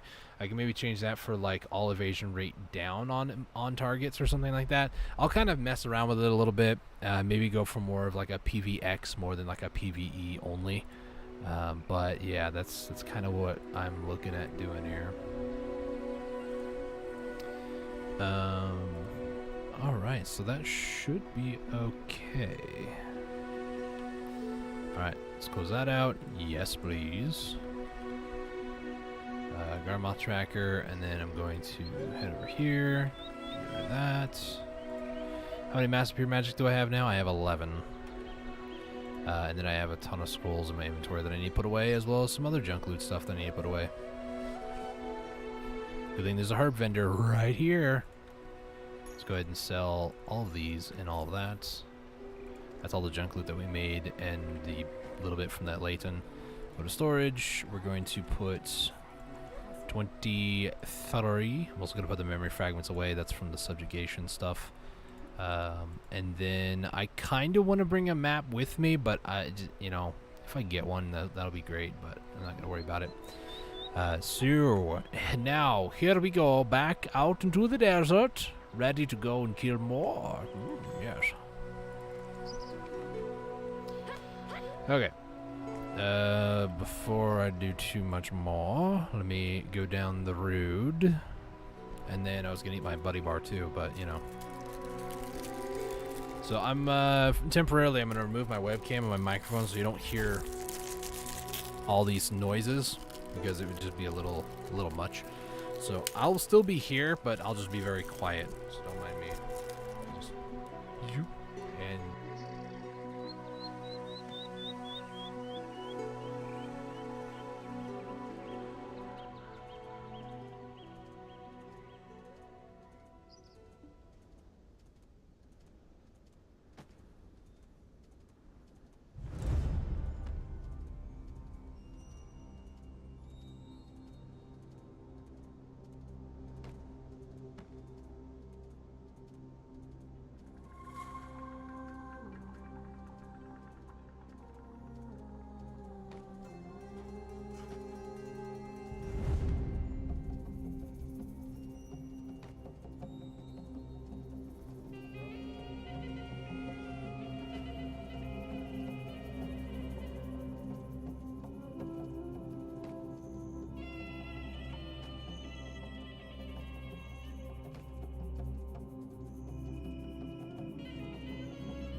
ding.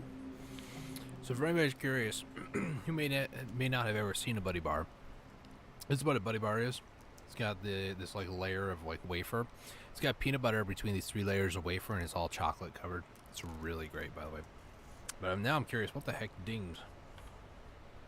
What sold or was bought? Ooh.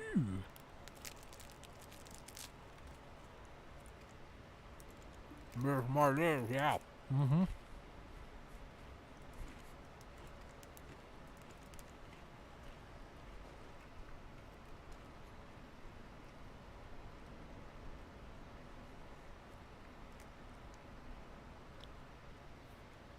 There's just something about eating on camera. I don't like it. It's not that, you know, I don't like being watched while I eat. It's just like, I personally hate when somebody is like eating nearby and they're just very like loud about it, right? Potato chips is one thing, but like, let's say they're eating spaghetti, right? And the whole time it just sounds like they're slurping on noodles. I was like, who eats noodles like that? Like that's right. That sort of thing really irritates me, so I try not to do that to other people by eating on stream.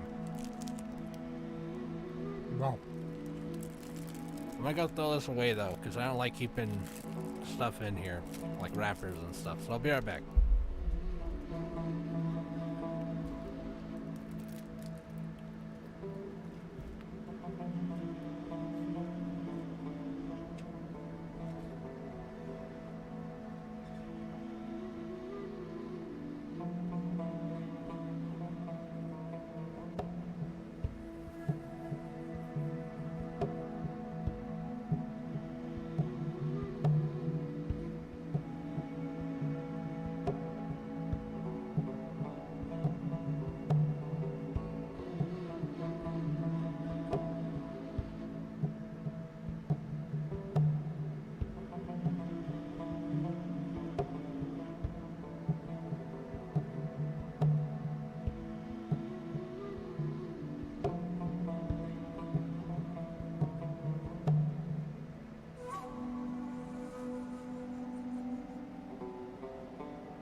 Returned.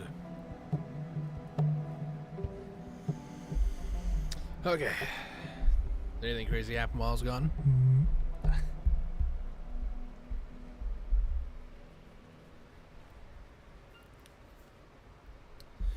Okay, so what are we doing? Where were we? Oh right, Hystria.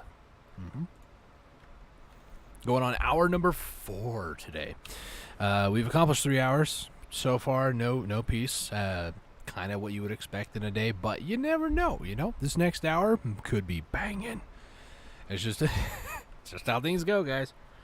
Would it be crazy, though? Like, just think about this for a minute, right? Very first time I ever went there, I don't think it was the same day,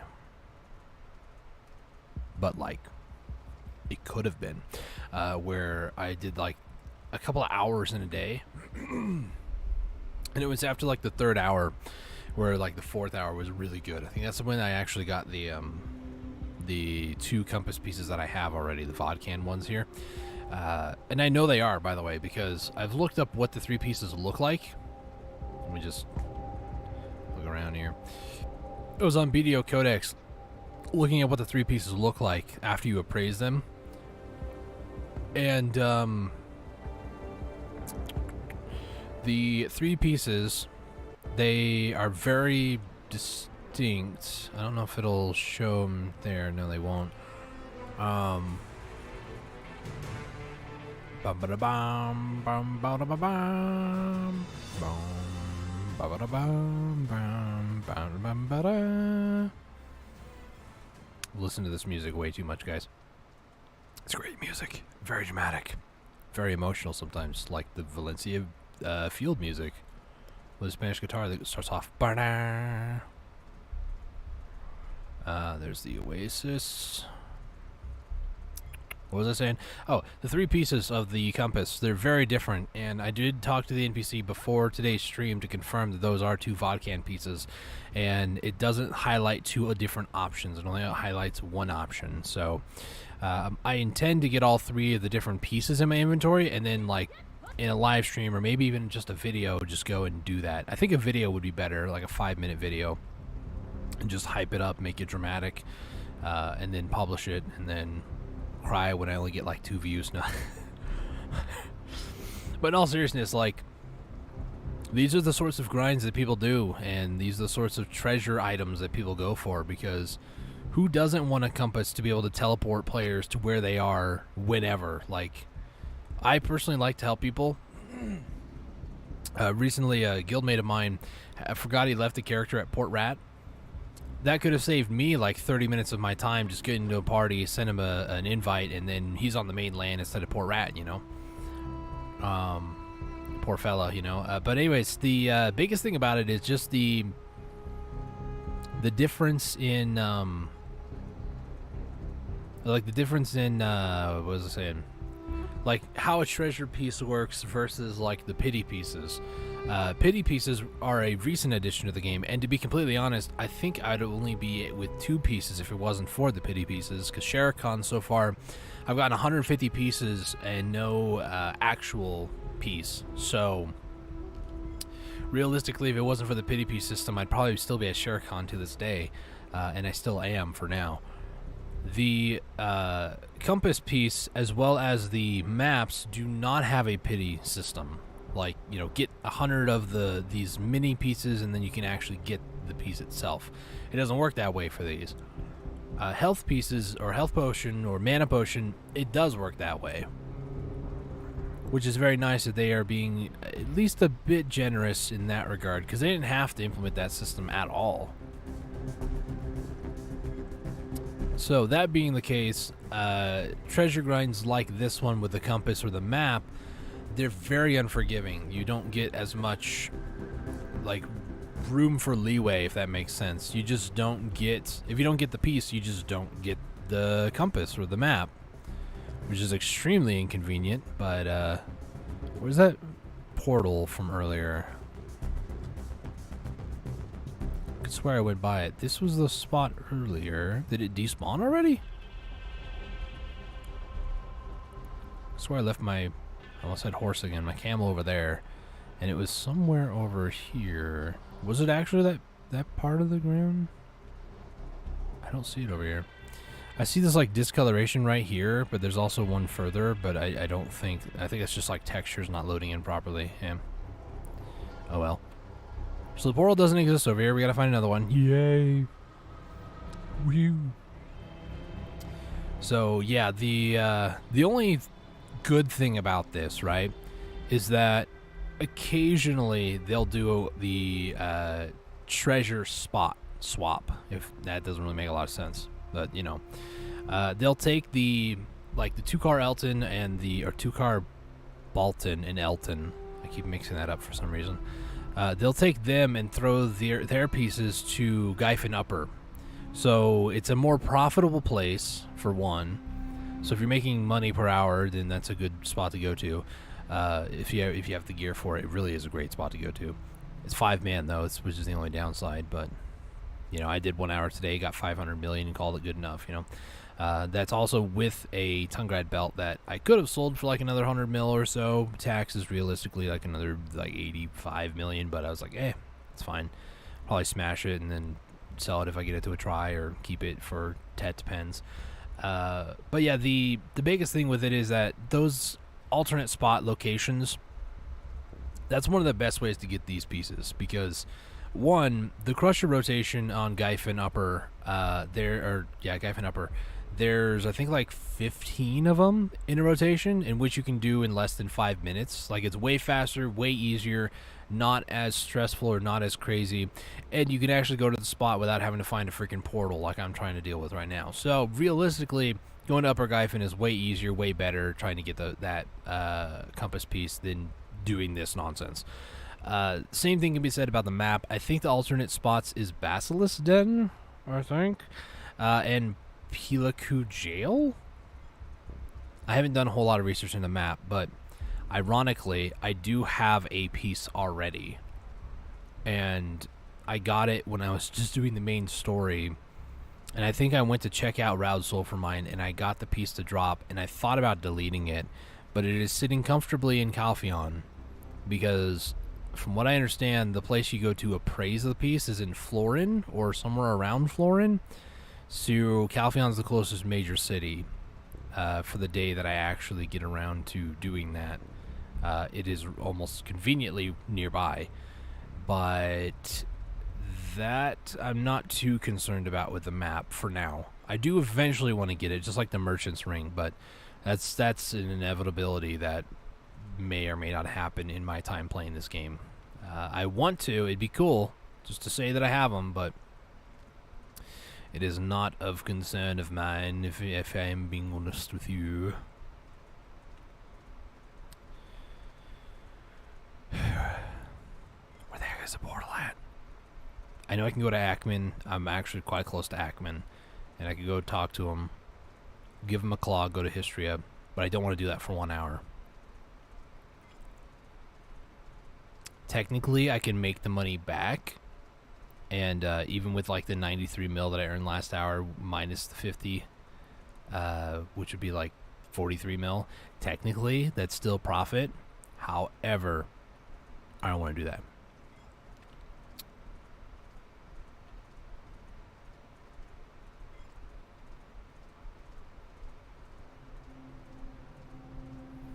Ackman is actually like right down over there, actually. Holy jump scare.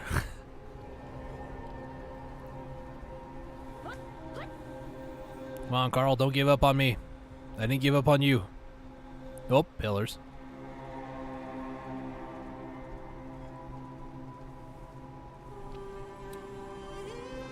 Please be a Hystria one.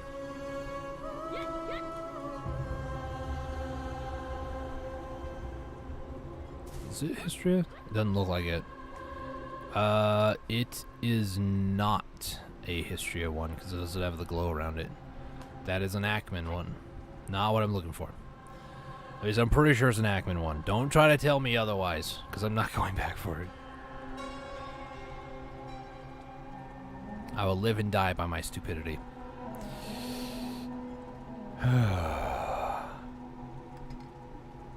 Let's eat another simple cron meal. Get that health EXP, baby.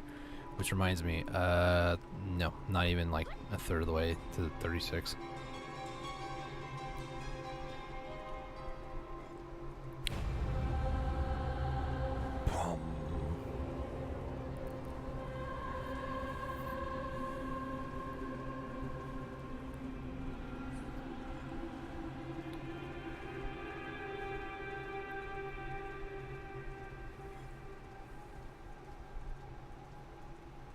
This is one of those lulls in the stream where I just don't really A, know what to talk about, or B, feel like I need to talk. But at the same time, it's like I'm kind of bored myself. I'm just trying to find this portal. Is that a portal? That's probably a sagebrush. Or some sort of bush. Too far down over here. Yeah, no. Okay. It's riding back up north. There is a pilgrim's spot, like a node, I think maybe on top of this hill.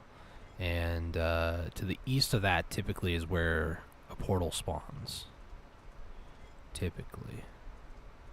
Now we'll see. Apparently I'm above Hystria Ruins and I can see there's a person there. So that's good to know. I don't think if I hit enter though I'll actually teleport down below. What the heck? Did you see that? The ground just became see-through for a second. I saw the Hystria Ruins. That was freaky. So now I know where it is in the desert. That's kind of cool, I guess. I really thought this was a portal at first. And then I got debated, so, you know. Feels bad, man. Moving on, though. We're looking for a portal. If anybody sees it, just Dora the Explorer shout at your screen, and I'm sure I'll feel it. But, you know. Yeah, I don't really have much else to say other than just, like, I don't... The frick was that? I don't really know what I'm doing other than just kind of, like, wandering, meanderingly through the desert. Meanderingly.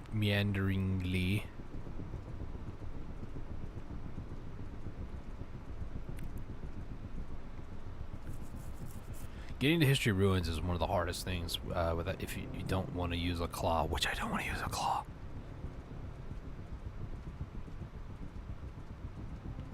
I'm almost tempted to go to Ackman instead, to be honest. Ackman's a spot that I have like very little experience. I've only been there for like realistically an hour. So like rotations and that sort of stuff go right over my head. There was a spot that I went to that was pretty okay. I enjoyed my time there, but I don't know if it's like the spot, you know.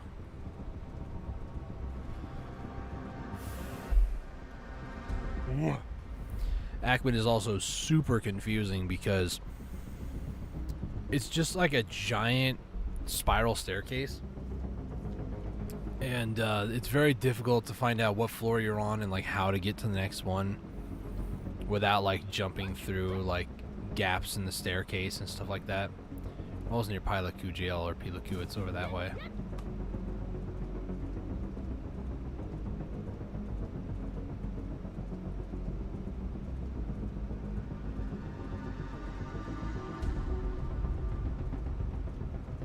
Let me go over this ridge real quick and look.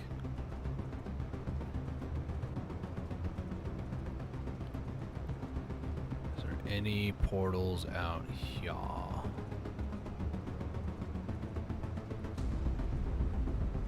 Just double checking this area. I feel like I'm close to one, and if I don't like check, then I might miss it, you know.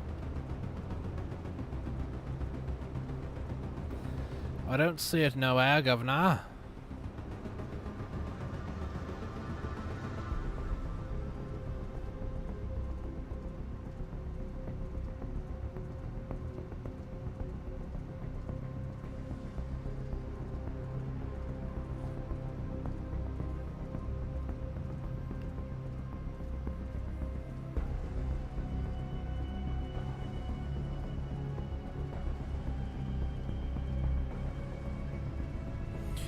There's like pieces of dirt on me from earlier out in the lawn doing lawn work.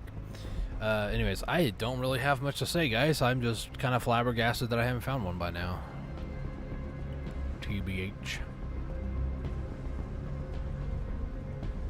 Tent out here for some reason. Like in the southern part of Valencia, yeah, outer Valencia city. Sometimes there's like portals kind of like along this ridgeline right here. I don't know. Fast running out of ideas. We've done like a whole circle. So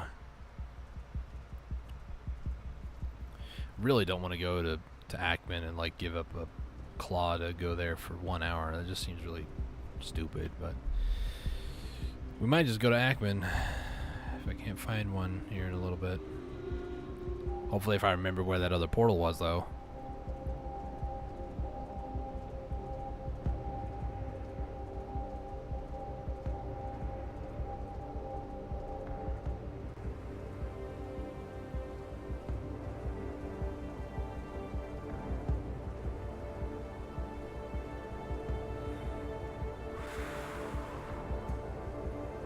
Ugh. Not like Black Desert to make me tired. Oh my gosh.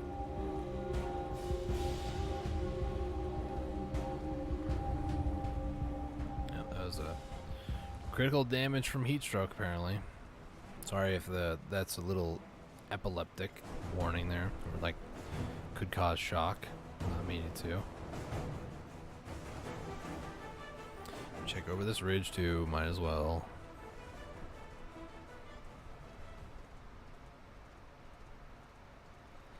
Don't see any.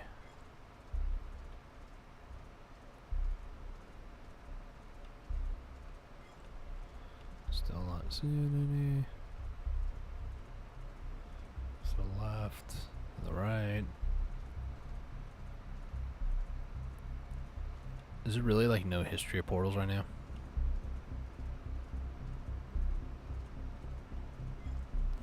I mean, I'll go give Ackman a shot. I seriously will. It's just, I'm not planning on doing that. I want to go to Ackman last because Hystria Ruins, to kind of explain it, they have 2 compass pieces there. In my opinion, that's really hard to get both because your RNG might fire off on the wrong one, but I don't know if that's even really how RNG works, if it'll...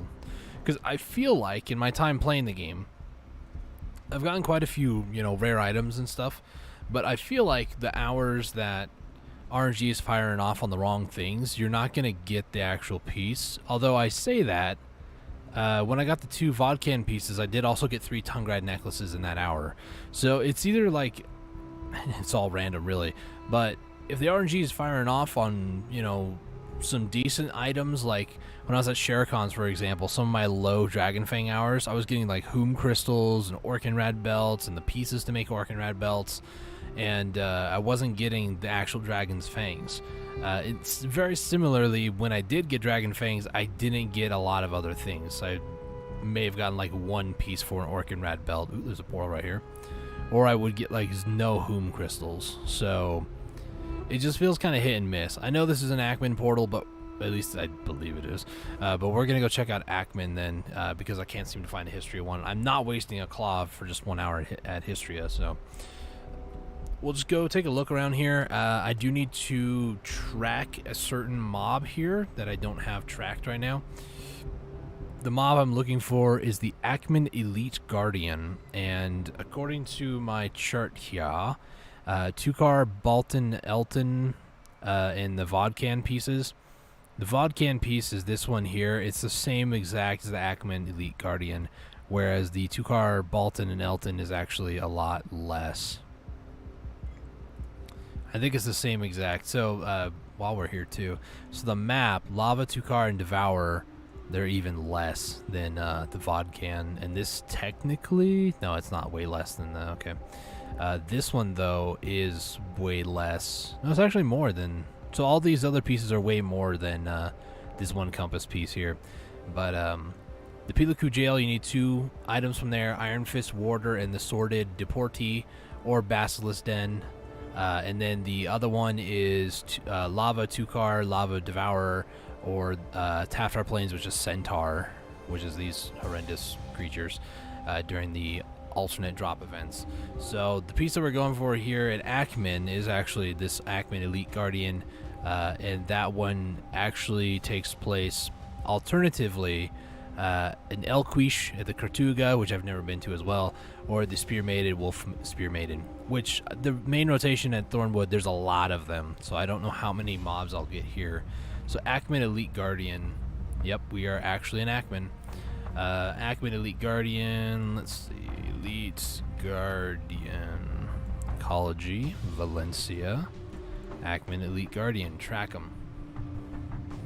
It's not very helpful, game.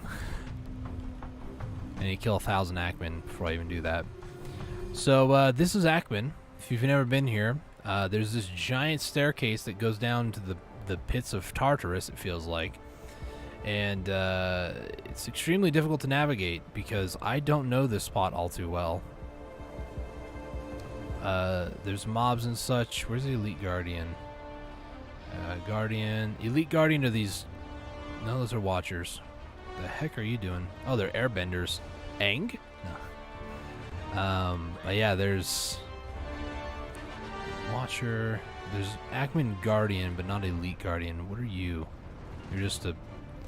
You're stuck in the wall. So you're the Elite Guardian. It's good to know. Oh no, frick. Please. Oh my gosh, that could have been terrible. Whew. I could have lost insane amounts of crystals doing that. Please be very careful, Dustin, for the love of everything.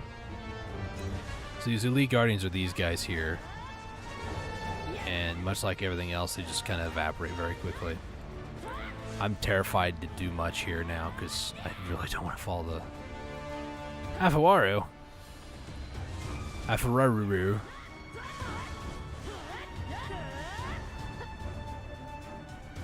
You know, I'll take it. So there's another Elite Guardian. Imagine if I get it just like that. I don't know what the best spot is for these guys.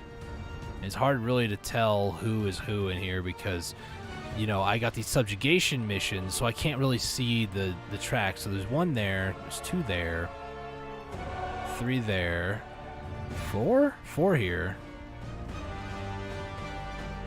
5. I'm not seeing in the middle. 6,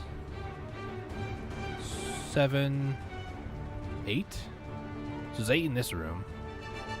In comparison to where the heck I am versus the top, so 1 full rotation, 2. I don't know.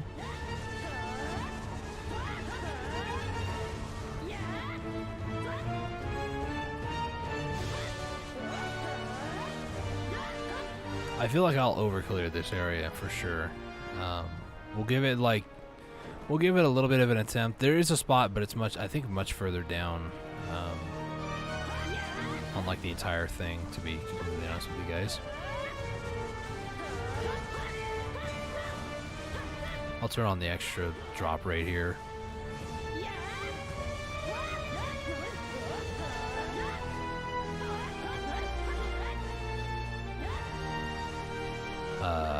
Okay.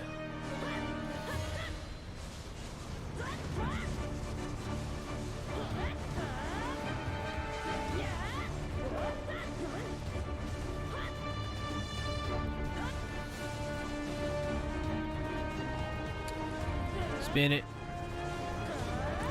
Oh yeah, there's traps here. Forgot about them.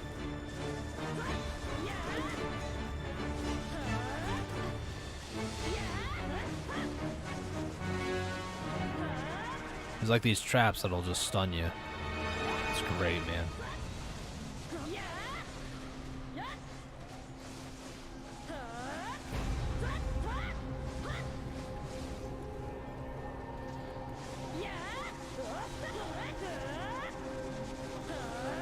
See, by the time I get over there, if they're not all respawned, then we'll find someplace else. If not, this is a test, but this is also kind of a sloppy test. Also don't have my Vel's hard on too, which I normally would. Is there a trap there? I feel like I almost got trapped.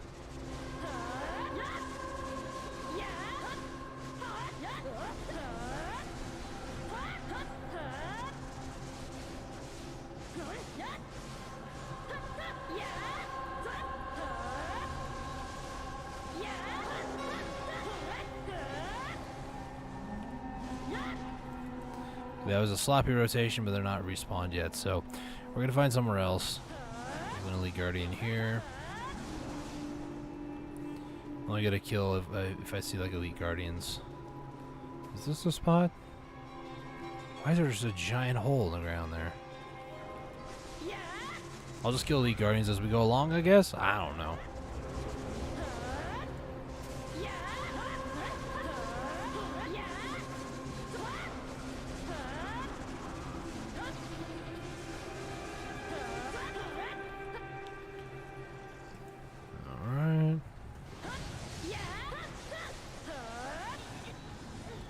got stunned. So you see me longer, why don't you, please?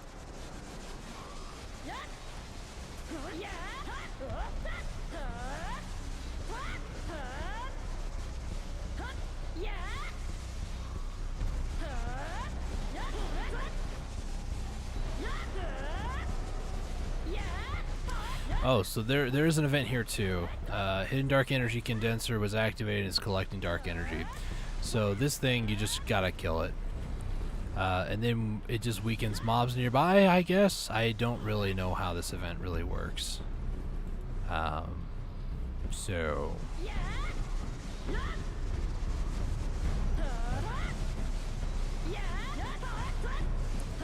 I even have left it alone because I'm like, oh, that's all it does, is just weaken things. That's not crazy. That spot wasn't that great. Do I... Yeah. Okay. I love being a class that has double jump. Honestly, it's great. Okay, so there's 2 Elite Guardians here. Is this the spot? There's nothing here. That's not the spot. Why are you guys guarding nothing? If I were to, say, jump down, there is a staircase, so I should be... nope. That's why I checked, just in case. So here's the node manager. We finally made it to the bottom of this stupid thing. There's a guy down there, hang on. I have accidentally fallen all the way down to the bottom, and thankfully at the time I didn't have 300 millicrystals. In my case, I have 2 of them.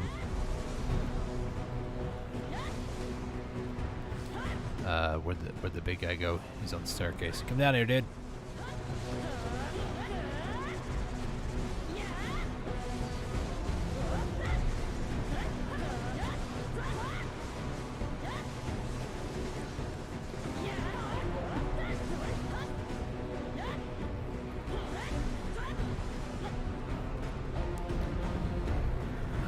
Is it in here? No, it is not in here.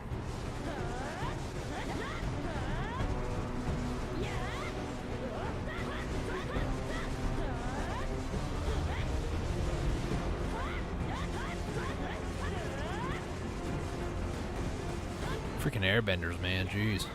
Wonder why the Fire Nation attacked. Too soon?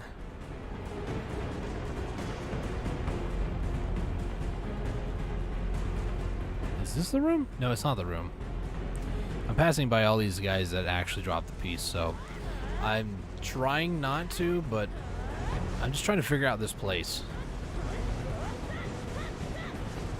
There's a spot I went to, and this was almost like 5 months ago when I started this whole, like, compass obsession.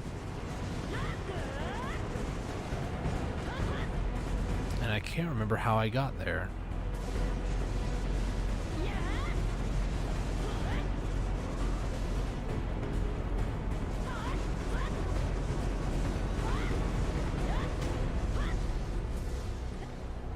No more, alright.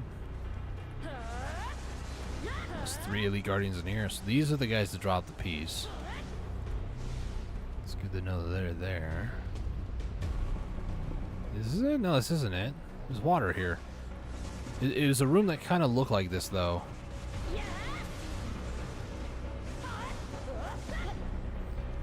You guys, nobody over there. An Elite Guardian right here.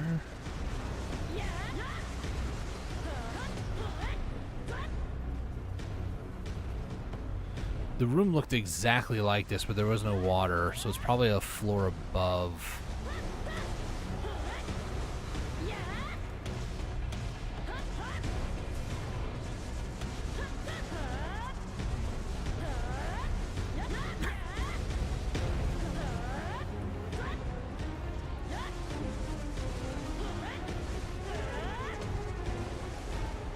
Hey, a red shard, nice.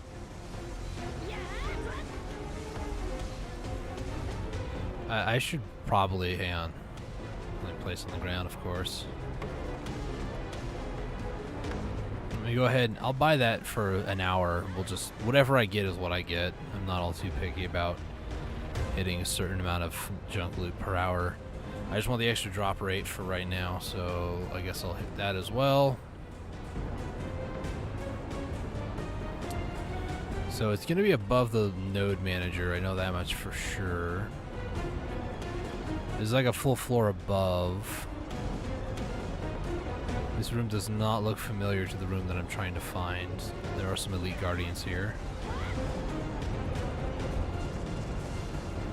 That's what those traps do.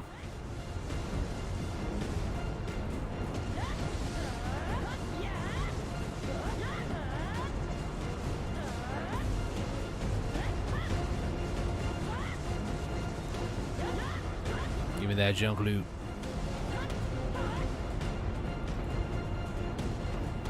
It's another elite guardian. I'm just so thankful nobody's actually here, because that'd be messing up rotations like crazy, considering I don't know any real ones here.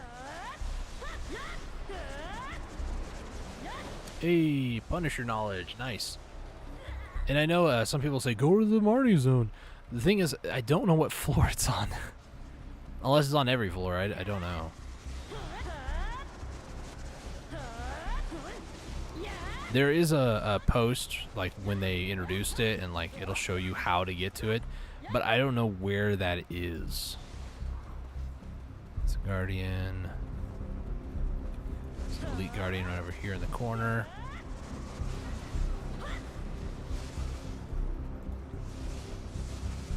Telling you guys, if I get the piece, I'm leaving. Peace out, you know.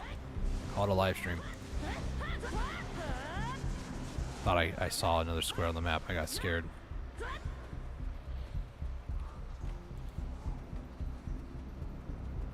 Yeah, there's like none in here. Okay. Here's another wide open room. A big guy right here. Wait a minute, this room kind of looks familiar. Did I just find the spot? This room looks very familiar. I think I may have found the spot.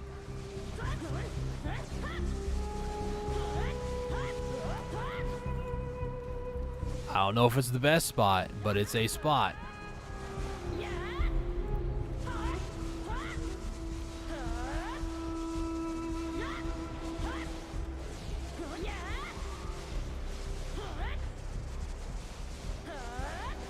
Massive magic noise. Okay, so if this is where I think it is, this room over here, it's looking very promising. There's another lead back there. This is the spot. Nice. Okay, so on this rotation, let me just double check. So there's one there, 2, 3, 4, 5, 6, 7, 8, 9, 10. I think there's 10 in this room. And how many is the other room? There's one here. One. They're still kind of respawning, so I kind of messed that up. 1, 2. There's none in the middle, I don't think. 3, 4. I know there's one here. 5. Did I count this guy? 6? There's about like 17? 18? There's about 18 here, I think. I'll try to pay attention as we kill. But this is the spot, 100%. I only wasted 5 minutes getting here. That's 1. Here comes number 2. Here's number 3.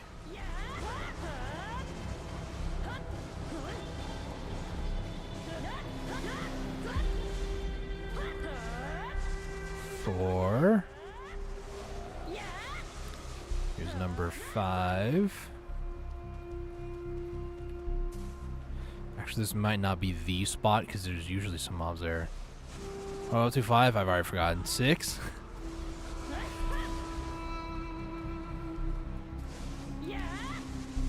This isn't the spot. It's a room that looks very similar to this, because that little trap thing is usually, I think, one right here. I'll look around later on in my spare time and I'll try to find it, but I think I'm up to like 6 by now. 7, Pearl Bits just had to make this so confusing. There's 8.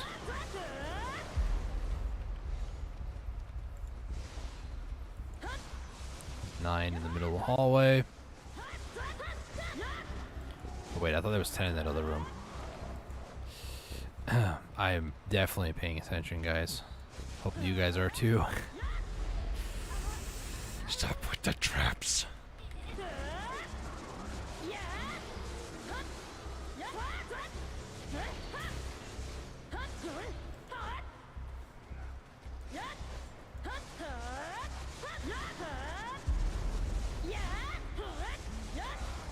These guys are just like fodder, junk loot, really.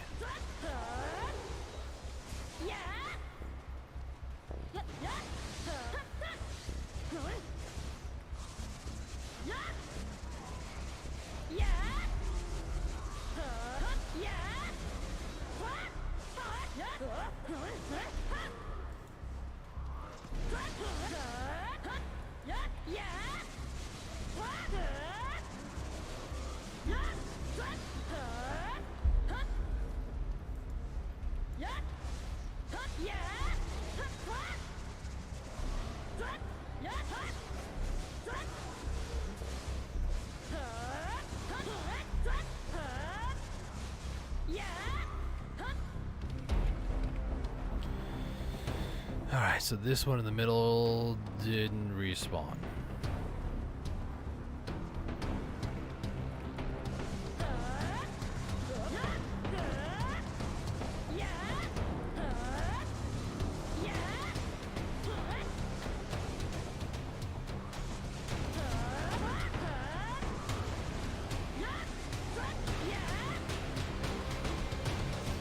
No WP.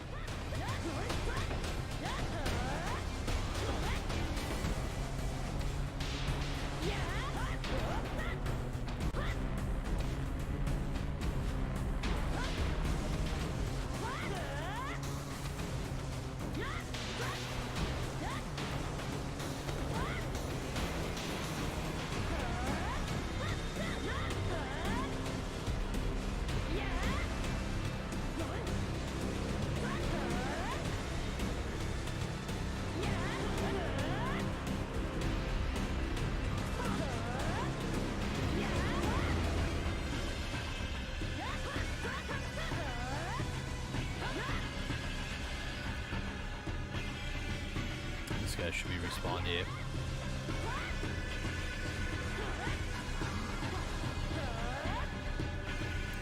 So those guys, I think, come over here.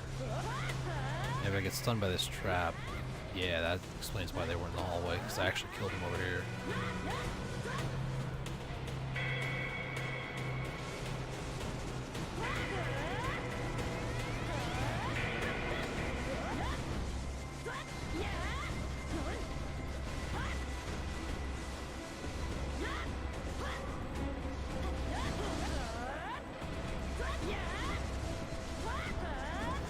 I forgot one thing. That's Vel's heart. Hey, we got S rank, baby. Unless S rank I gotta get later, so I'll take it.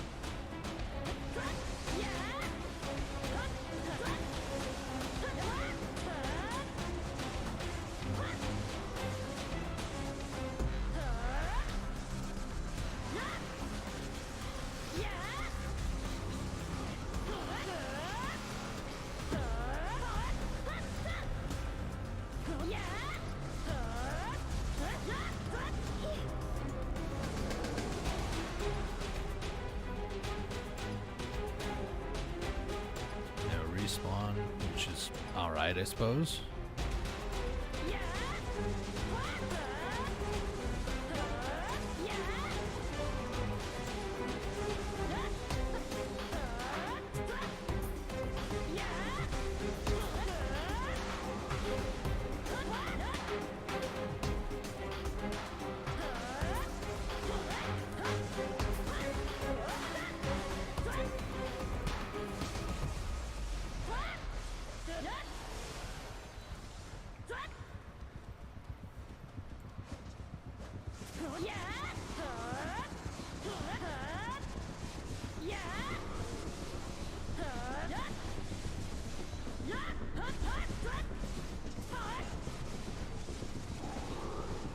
I knew there was a trap there, I just didn't know exactly where.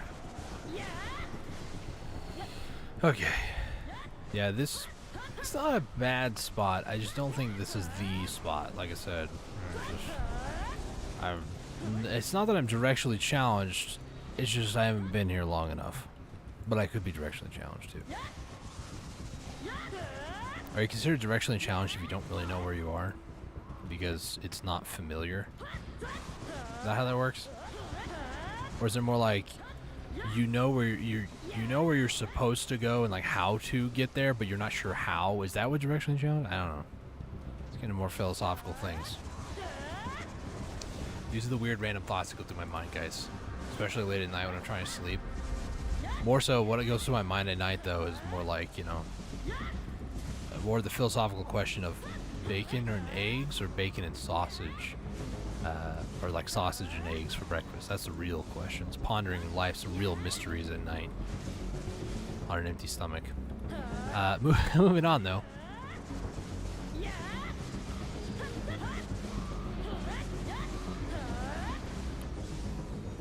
Some of these guys make some weird noises.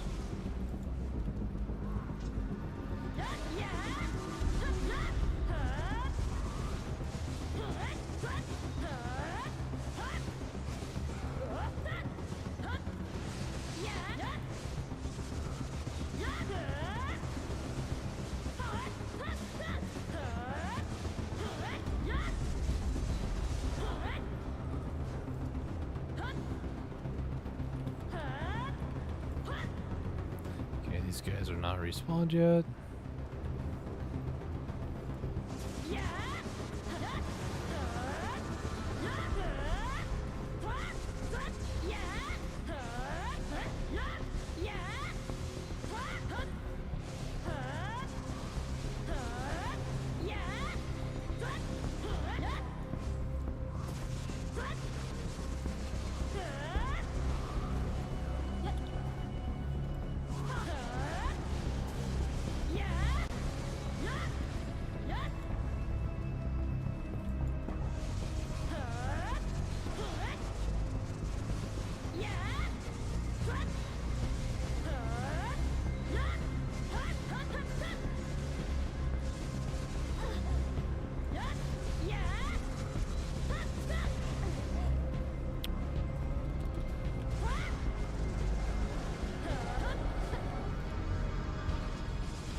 All right. Yeah, I don't really mind this rotation. Not gonna lie, it's actually pretty decent. It's been, I'd say, almost like 10 minutes that we've actually been grinding here instead of like looking around trying to find this spot, or find a spot that looks very similar to this one at least. Every time I come here, though, I'm starting to realize I'm getting a lot of compasses. It's the third time that I'm at that exact spot and got a compass. So, is this a compass hour? Potentially, I don't know.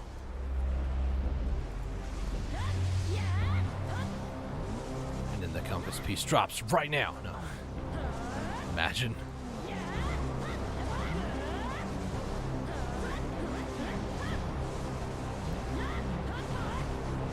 Actually, while I'm here, what is considered the, is it like a belt? The tongue grad accessories? Like, what drops here?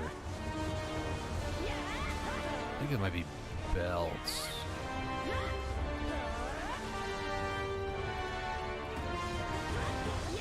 Dang it. Ooh, dual Gaius helmet, nice.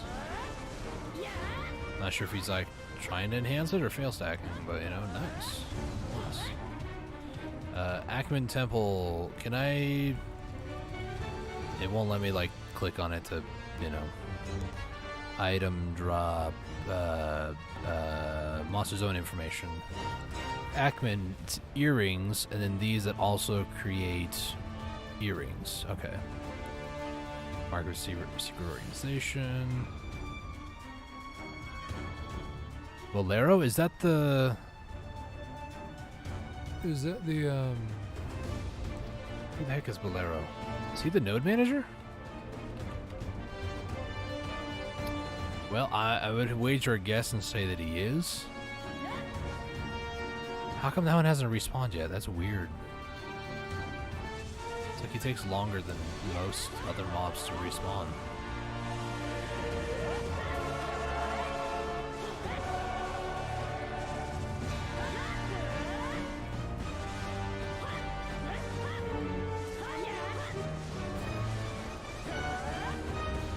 There's another Explorer Compass. Either this is a compass hour or Ackman really drops compass pieces. Imagine the actual piece drops.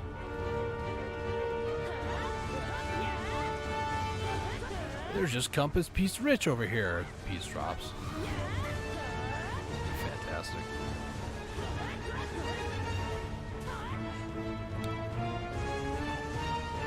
Is this Forest for Naros Part 2? For those who don't know, I spent all of 15 minutes at Forest for Naros for the potion piece.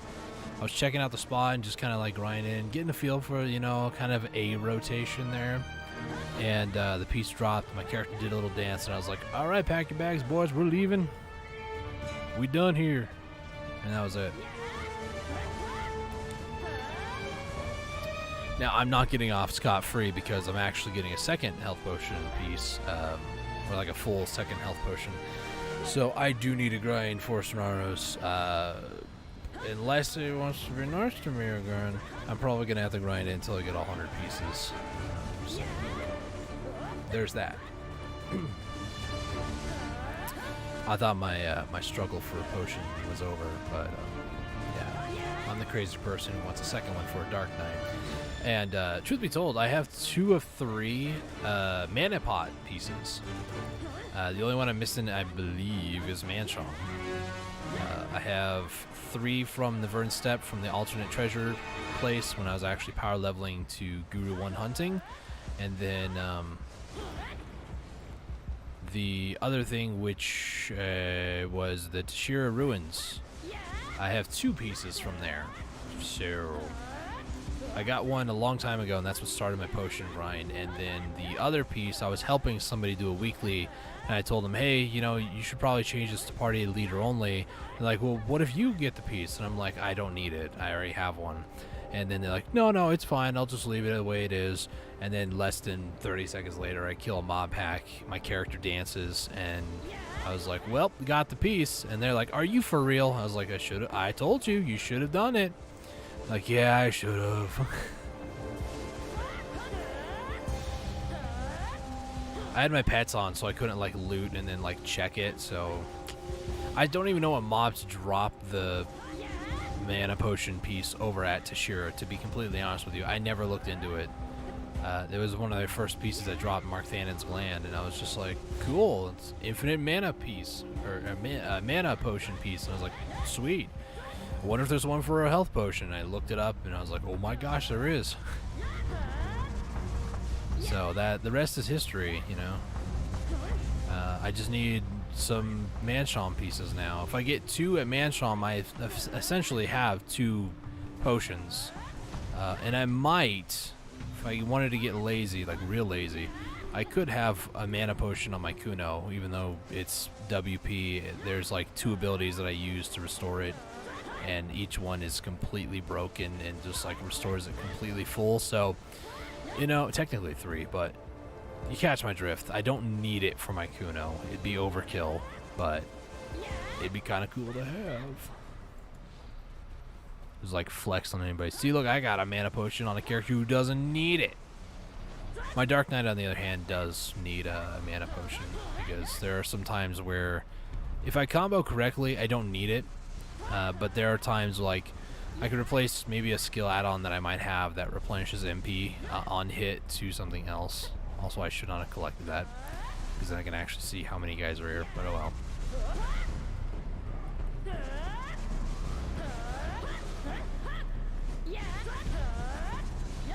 By the end of this hour, I should have enough kills to where I could see how many guys Because that was like 20 minutes to get 1,000. This is 2,000. I have 40 minutes left on buffs, so I can probably get it with enough dedicated pressure.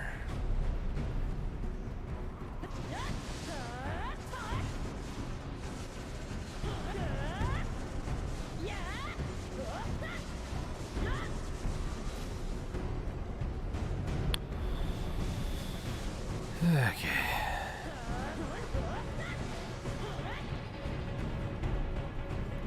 Yeah, that guy to the left respawns faster, and there's this guy that doesn't respawn over here. So he gets a different time for it.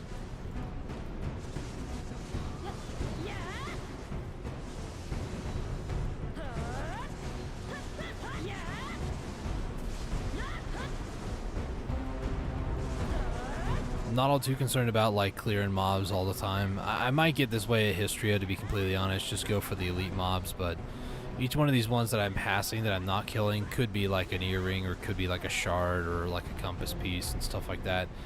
It's potential lost profit, but at the same time, I just, as long as I can recoup at least the 50 mil every hour, I'd be okay with that. And even if I can't, like, I recoup some of it, it's fine.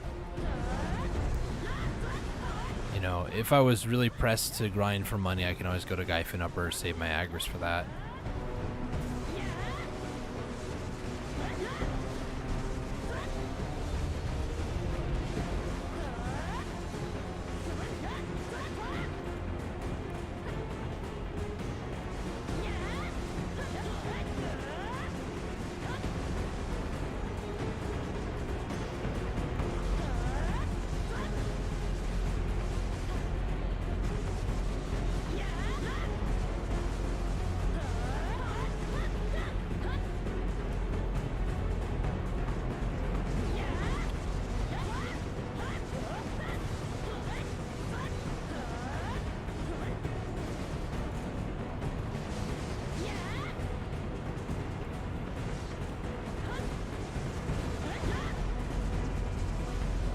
I don't think I went over the patch notes either. They buffed Secession Kuno this week, which is interesting to me because people were complaining that Secession Kuno was broken OP, so they, quoting what a viewer said one time, they chopped her legs off and made it extremely difficult for her to actually move around because the stamina usage was very high. And they never undid that today, but they increased the amount of damage on a few of her abilities in Secession, like this one, Kunai Stab. It's nothing all too crazy, I don't think, but it helps out a little bit. Meanwhile, like, Shy mains are complaining that, you know, the nerfs to Shy was too much, but this guy, okay. I was like, he didn't respawn? There's a guy in the guild that I'm in who he mains Shy, and he's like, it's still not the best ever since the updates, but I'm getting used to it. And he's making still like $1 billion an hour at Crypt for being 302k when the spot's 310. Like, I just sit there and I'm like, don't go complaining that it's not as good as it once was. You're still making $1 billion an hour being under geared for the spot in terms of attack. Like, people made it seem like Shy is going to be completely useless and everything. Shy is still insanely powerful.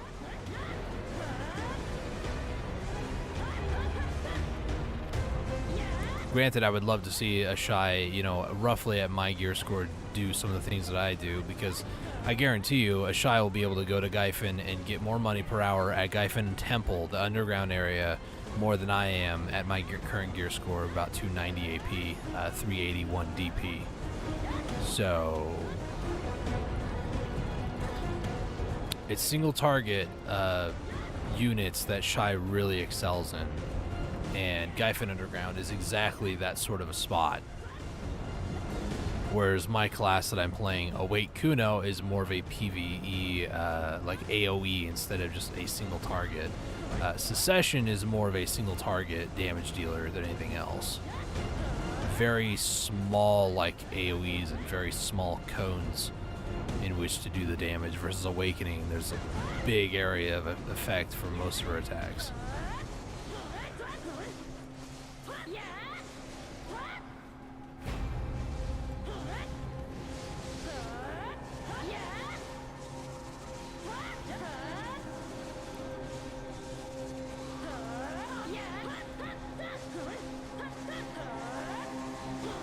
as well get a few of these guys for fodder here for minions.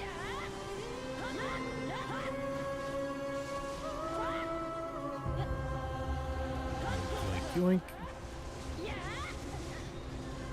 And I'm stunned.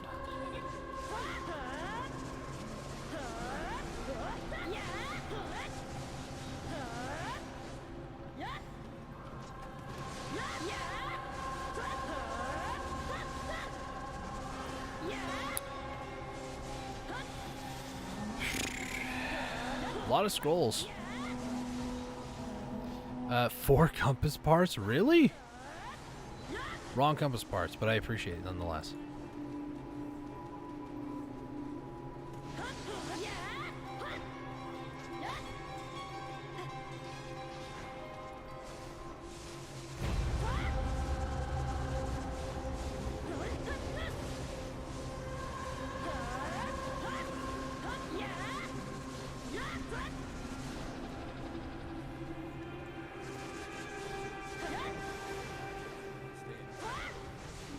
Okay. Have fun.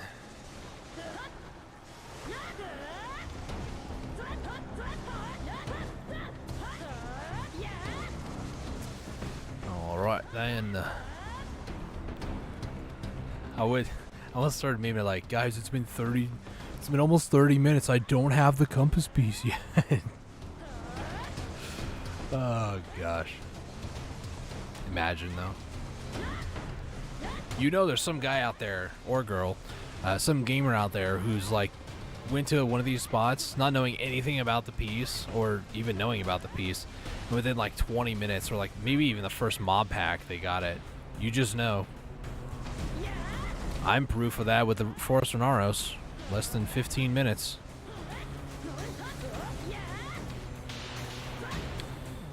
I slaved away for 60 hours of Cagtums until the piece finally dropped. It was kind of weird too with Cagtums because I went 30 hours before the pity system was even implemented, and then the pity system was implemented, maybe it was 28 hours, I don't remember.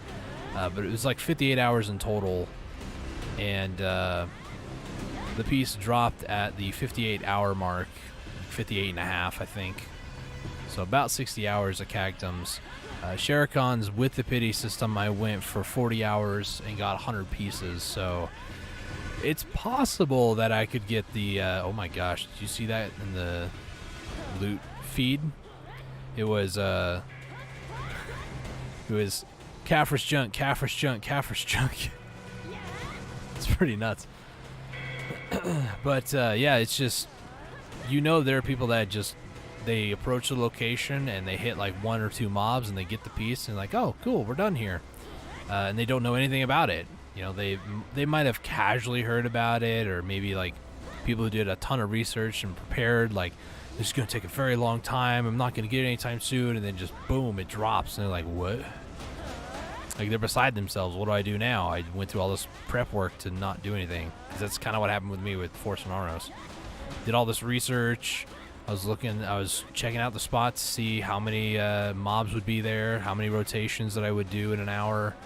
And then based off that information, I can logically say that if I get like 1 an hour, how many mobs would that have been, sort of a thing, and like get down to the nit and gritty statistics of it all. The game was like, you know what? You deserve a break ever since Cagtum and Shuriken. Here you go. And I was like, well, what do I do now? I guess I can go make the potion and move about my life, I suppose.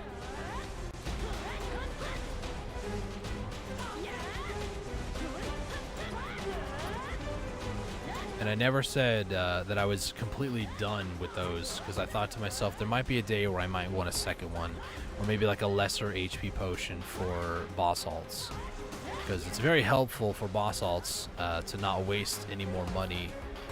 If every single character that I actively play on, boss alts included in that, were to get a health potion, even if it's a small one, that's all that expense of health potions saved. I don't have to spend any more silver on health potions, period.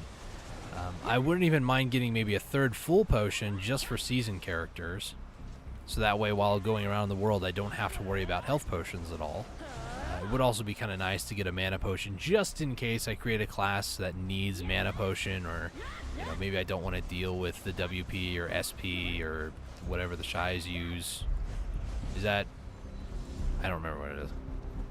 But, yeah, just quality of life stuff. That's all I'm really grinding for. Going for the map, going for the compass, those are mainly just quality of life, if I wanted to help somebody off of Port Rat to the mainland, or maybe I'm over in, say for instance, if I'm over waiting at Gyfin Upper and somebody's like in Velia, I can teleport them over, send out like a call to arms, if you will, where they can accept it and they can teleport to me. So we don't have to wait like 10 minutes for them to come from Velia all the way to Gyfin Upper to then start our hour or so of grinding there, That's mainly why these treasure items are highly sought. Merchant's Ring is a bit different. Merchant Ring mainly just only affects you. And the map is an infinite using map. You get infinite charges out of it, and you're able to use it, I think, every hour instead of every 6 hours, I think. So it's like, meh. It's nothing too crazy, but there's another part for a compass. Oh my gosh, this is a compass hour, guys. I'm getting all the different type of compass parts, but not the one I'm looking for. That's nuts, actually. Big guy didn't respawn over here yet. Oh, there he is, looking all sad and dejected because the pillar that he sits his back against was dead. Stop stunning me! Ooh. This was the other thing I was curious about when I was looking at it. Okay, so it's like a quest item. Nice. So it's like these things. It drops like this item that I guess you talk to an NPC and do a quest. I guess. I think Route Sulfur Mine has that too. It's like a bluish green sulfur, I think is what it's called, or something like that. I don't remember. Do I need 2 of these? Give it to her and you get some skill XP, combat XP. Wait, skill XP, combat XP, skill XP. Sure. Also get 3 million there, and then you can get either knowledge, which I'm pretty sure I have, or purified water and star anise tea, which I might do the knowledge just in case, but I'm pretty sure I've done this one before. I said it's been like 4 or 5 months since I've been back here in Ackman, so who knows? I might kind of go back and forth. Going for this compass piece, I might just say, whatever portal I run across, hop inside it. If it takes me to Ackman, then I do an hour of Ackman. If it takes me to Hystria, do an hour at Hystria, and not really be so like focused on one over the other. But I feel like I really want to believe that I'm close to getting it on Hystria, that the RNG is just like, it's just almost there. But at the same time, I just can't help but feel that it might potentially be the last piece of the 3. But RNG be RNG. I might get it the next, 10 minutes of me grinding there, which would be great. But, it also might take who knows how long. And I'm not even going to quantify how long it could possibly take. There are people that are still, I've seen as high as almost 2,000 to 3,000 hours. Active hours of grinding and still don't have the piece. So, and to be completely honest with you, I've been called a masochist for even trying to get these pieces. Past a certain point in the game, what do you do? Like, I'm not even gear capped yet, and I'm already asking, like, what am I gonna do when I finally get to that point, if I ever finally get to that point? Because as long as I keep introducing more content, Fallen God is very difficult to get to pen, and I don't see myself hitting that anytime soon. But there are people who have tapped it like 200 times and they still don't have it yet. So that's not even an exaggeration. I think the one that I know of, I think is Biohack, but That's secondhand information, so I don't really know.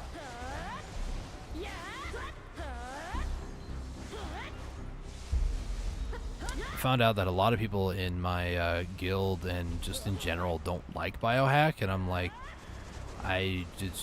me as a casual, like, what is he enchanting or like what is he enhancing sort of viewer, I'm not in his streams long enough to know his personality too well, so I don't really know why people don't like him. Other than maybe they're just jealous because he has like trillions of silver. I don't know, maybe. I know that he had access to some sort of like market viewer that somebody, like a third-party application that somebody else used, and you know, he had access to it and only he had access to it, so you know, there's like favoritism that was involved. Maybe that could be why. I don't know. This is to my knowledge based on various offhand information, so take it for what it is. I'm not calling him a cheater or anything. In fact, I know he's worked very hard for his enhancements and that sort of stuff.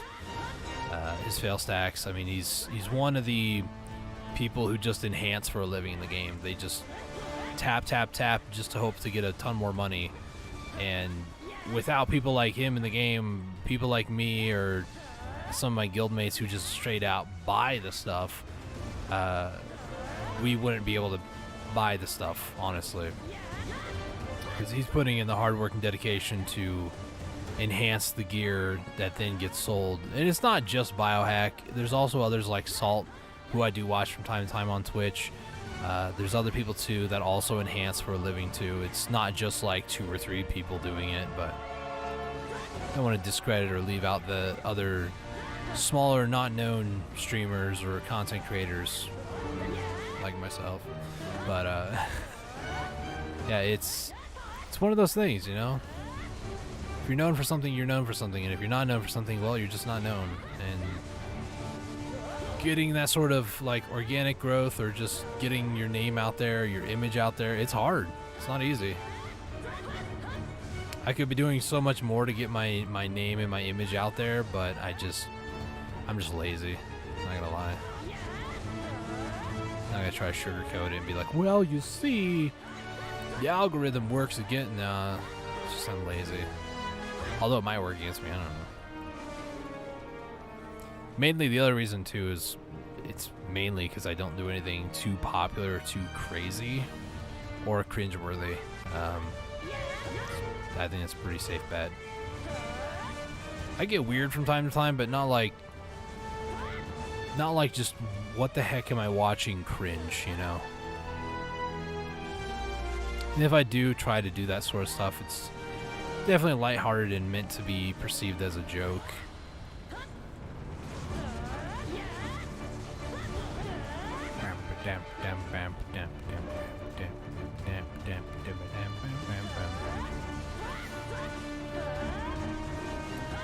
I love the music in Valencia, guys. I really do.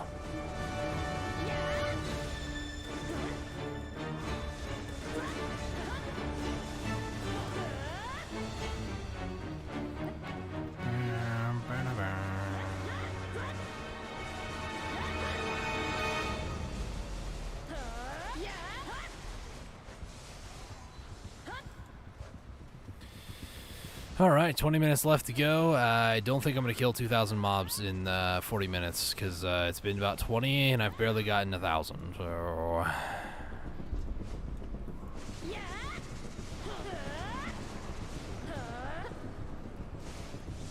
Sealed challenge. Also 6 p.m. in game. Currently IRL it's 7:40?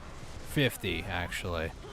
So by the time I get done here, Garmoth will spawn in 5 minutes. So I'm hoping to be able to make it back to Valencia City. And I might use a map, potentially. I could even just go to Alta Nova, honestly. Which I might do that. Go to Sand Green Bazaar, put Carl away, grab my horse, and then I can just drift Excel all the way over there. Oh, my inventory is actually getting kind of full. There's only blue, by the way. We're at 8,900 with 20 minutes to go, which seems about fair, or like on par. Actually, it's a little bit more. A lot more, actually. What? I didn't even use Agris here.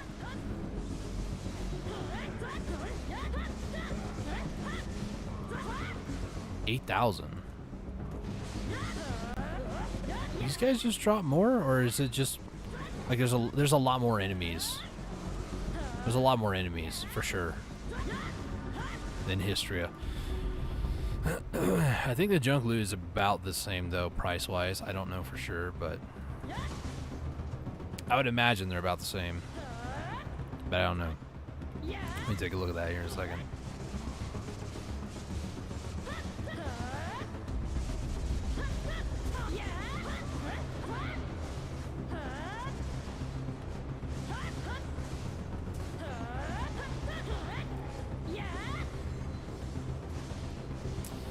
Okay, so according to Garmont.com, yeah, so these are only 7.5.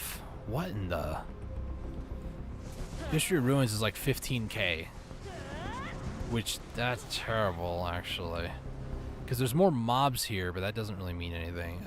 Give me 2 seconds. Monster Zone info, Ackman, 7.5, and then the other one that I'm looking for, would it even show up in Valencia? Hystria, this is. Yeah, 15K.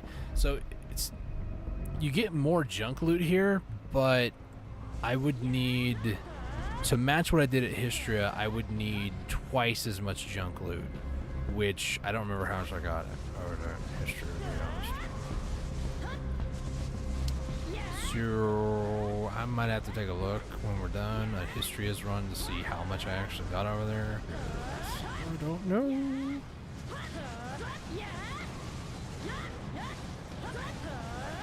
Capstones are actually pretty good, I think. 31, it's been 45, well, not even 45 minutes. That's actually really good. Might be a capstone hour. Same thing with compasses, you know. Or maybe because there's more mobs here, more chance for capstones.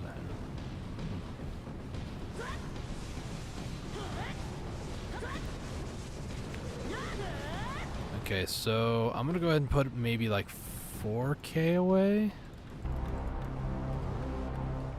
And that should keep me going here for the rest of the hour.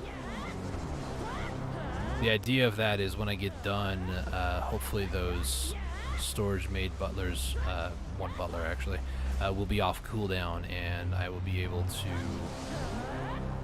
use them to get it back. So when I go to leave here and I go to Alta Nova, I don't have to leave it in storage. Although I really should have like a character in Valencia storage. Like at this point I have alts for bosses, but I'm also getting alts just for storage keepers.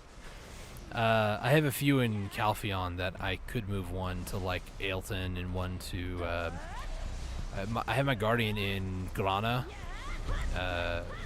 Camisilvia, and I don't have one in Olvia, although that used to be my mystic, who is only level 40 because of making Termian sprites or spirits, not sprites, Termian spirits from last year's summer event. That's all she's done combat XP wise.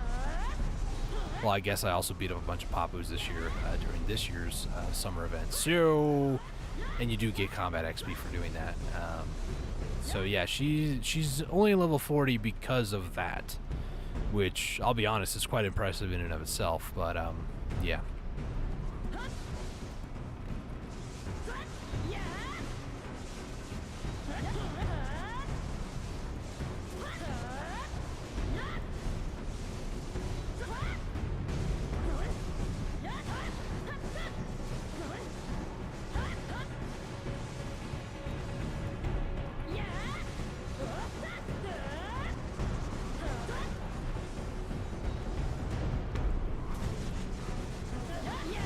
Okay. Not a bad hour so far. I don't know what accent that was. You guys ever have like a moment where you just go to say something and just an accent comes out and you're not sure where it came from? Happens to me a lot more than you might think.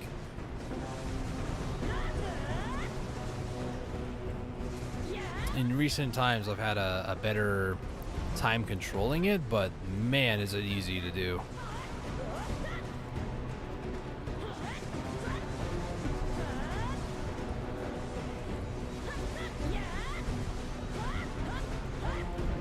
Okay.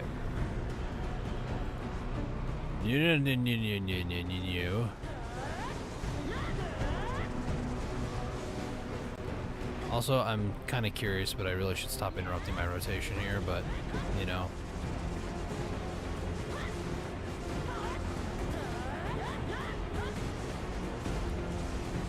Probably be one of the last times I interrupt it. Monster Zone info. There is memory fragments. Nice.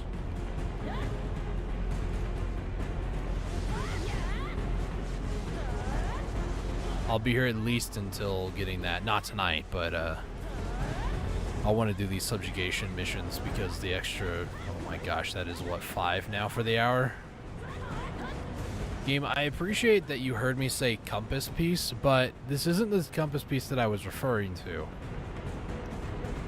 Yeah, I'm fast running out of inventory space too. It's all the life skill gear, it really is. Like, all the accessories, all the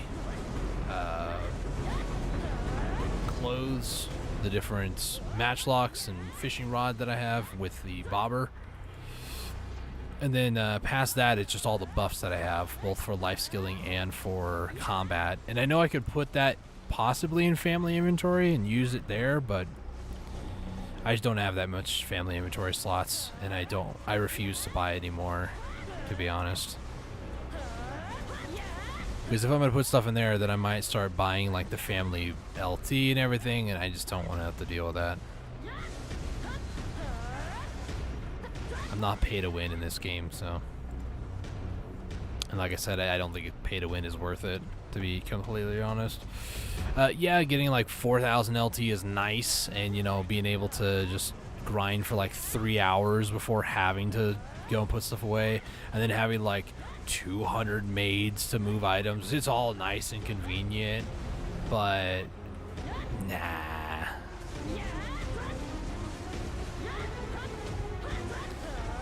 Still doesn't change like all the life skilling clothes. What I wish they would do, and this is my suggestion for them, right?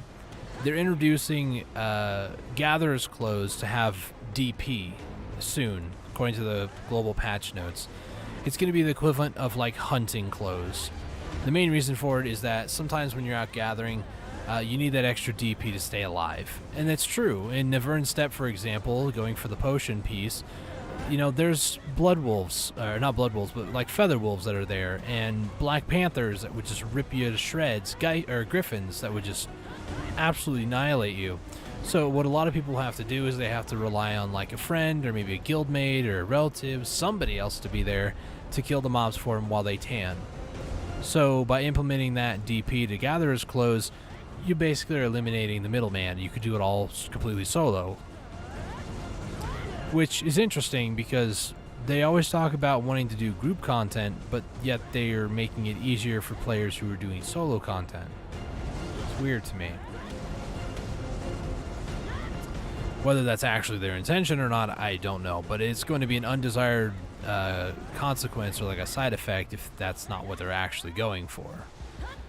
However, that being said, it is nice to have that extra DP because, like I said, Navern Steppe is one of those spots that you just need that extra little bit of DP to stay alive, and you can't equip your gear, your like boss grade gear or anything, because, or an Archilian gear in most life skillers' case, if they don't really care too much about grinding mobs like I do, as well as life skilling. If they just don't care about that, then there are some spots that they'll probably never be able to get to. At least with that DP, like Polly's Forest will be a lot better for those who are getting truffles, truffle mushrooms just from gathering over there. Believe you me, I know about that because I was doing a lot of streams about truffle mushrooms recently, as well as a lot of gathering off camera.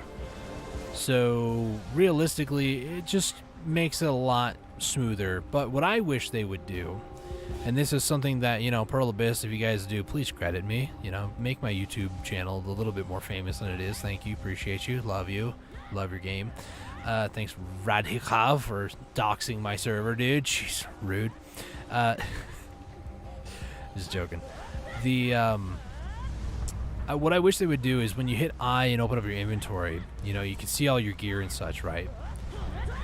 I wish, kind of like how Inventory Pearl and Family is, also speaking of the devil, it's full, they would have like a combat, like you can click something over here to go combat and then life skill. So what you can do is you can equip all these different rings.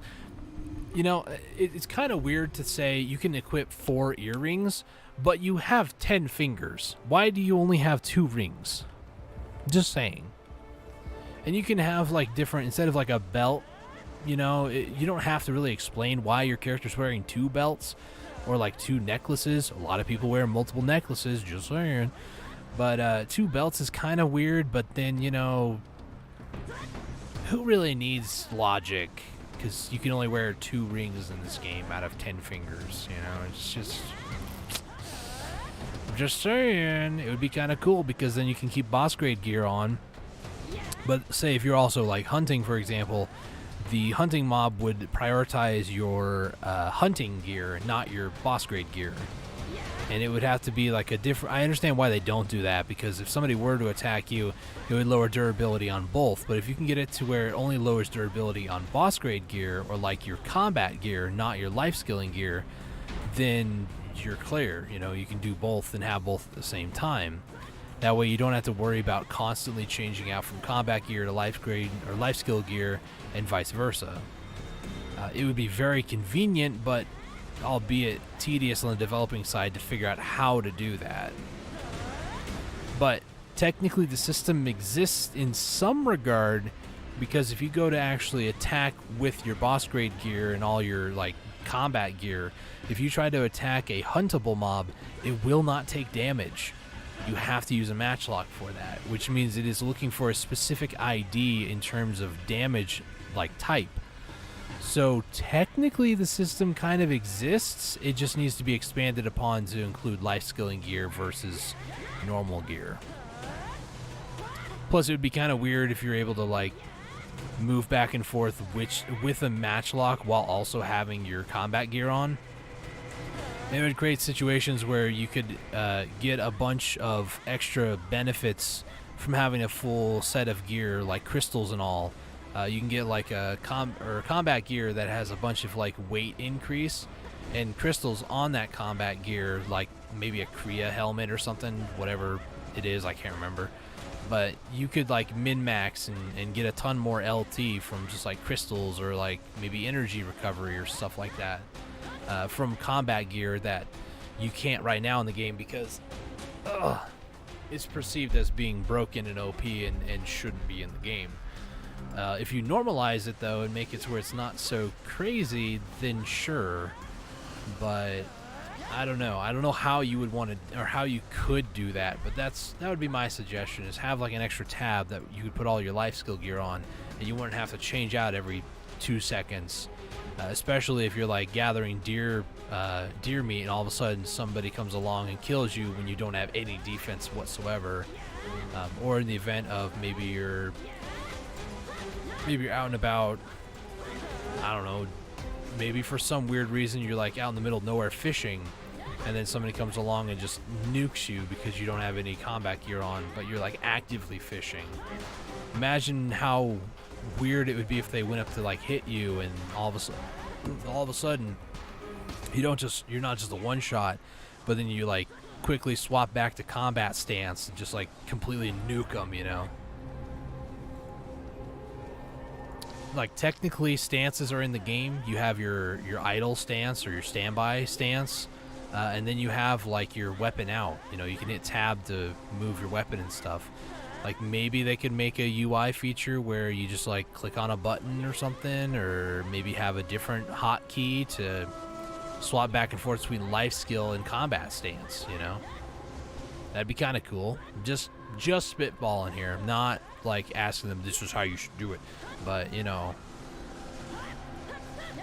some sort of a system. Maybe they've already hashed this through, maybe they've already talked about it, I don't know. I'm just being kind of hopeful and that somebody from Pearl Abyss would see this, or maybe it would catch wind, and maybe somebody who would articulate it better to them in a way that they would be more prone to say, you know what, that sounds like a good idea. We'll do that, and we'll call it our idea. I don't know. Also, I haven't been using Black Spirit's Rage this whole time, so that's exciting.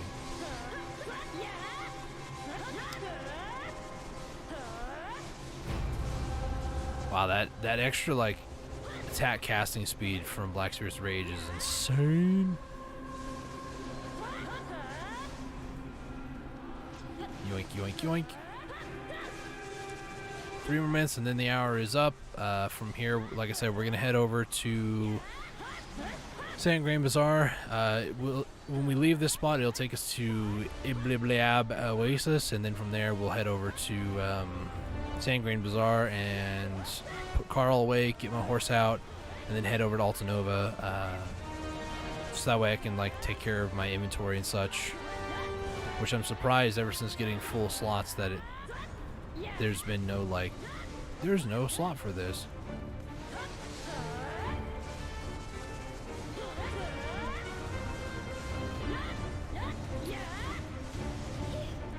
Okay, well, I kind of deserve that, I guess.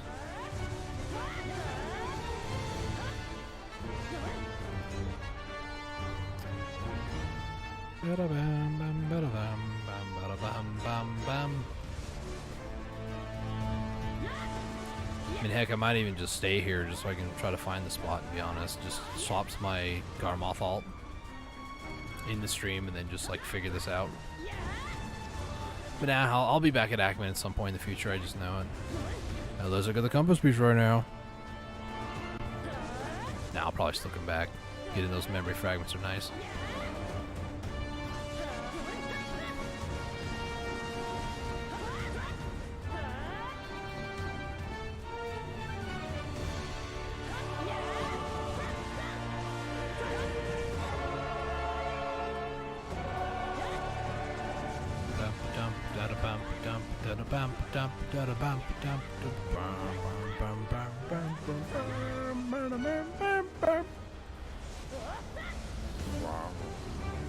Hello, Ackman Darkness Condenser. Oh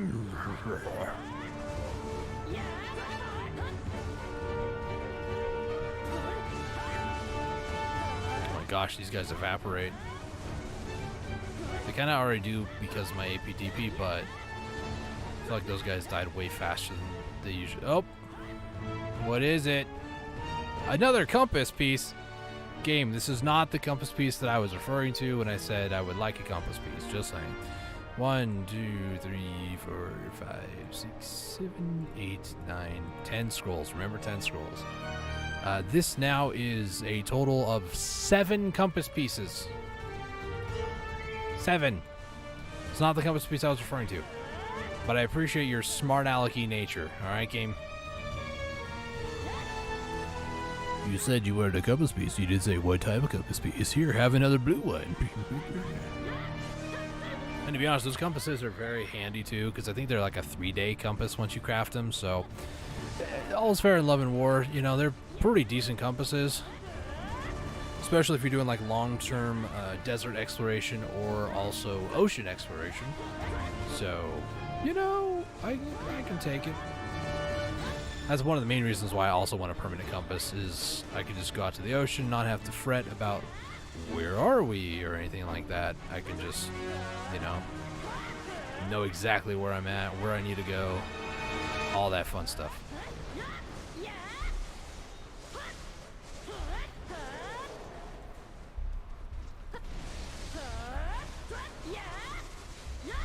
Hidden dark condenser. I don't know why that's the first thing I think of. You stupid trap. It's a trap.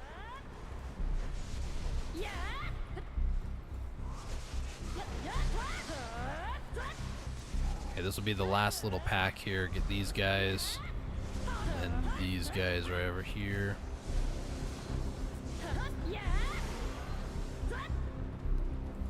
Yeah, why not one for the road?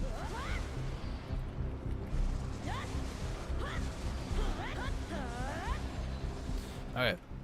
Turn off loot scrolls. And then turn off El's Heart before I forget.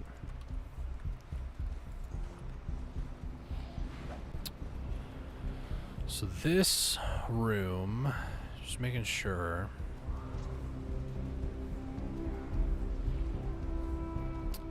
And Garmoth is coming soon.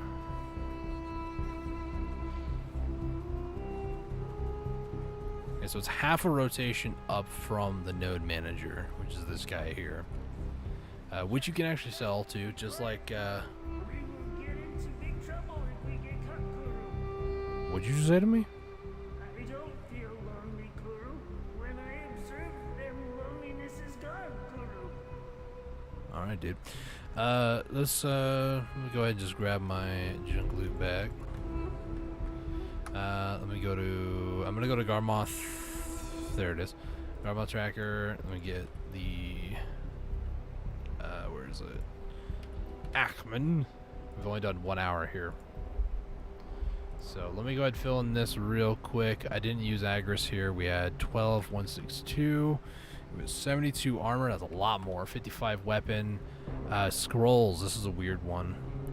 10 more added to whatever we get here. So 1, 2, 3, 27. So 37. The sealed ones. We got 10 of those. Compass parts. 7. We got 7 of those bad boys. No earrings. We did get 1 red shard, no black shards. We got 41 capstones. Ancient Spirit Dust not counting. I don't think I got a map. I don't see it anywhere, just in case. Map. 2 map pieces. Okay. So no map. No pure force breath. Apparently you can get that here. I didn't know anything about that. We started with 11 massive pure magic. We got 6 this hour. Fire or earth or wind stones. I don't. There they are. 1 earth stone. Apparently, you can also track the darkness condenser detection device. That weird, like claw-looking thing, but I'm not concerned about that. Put in what I got as well. 300% drop rate. According to Garmoth, I made 272 million, by the way, after the whatchamacallit, the whoosy whatsits, the campsite.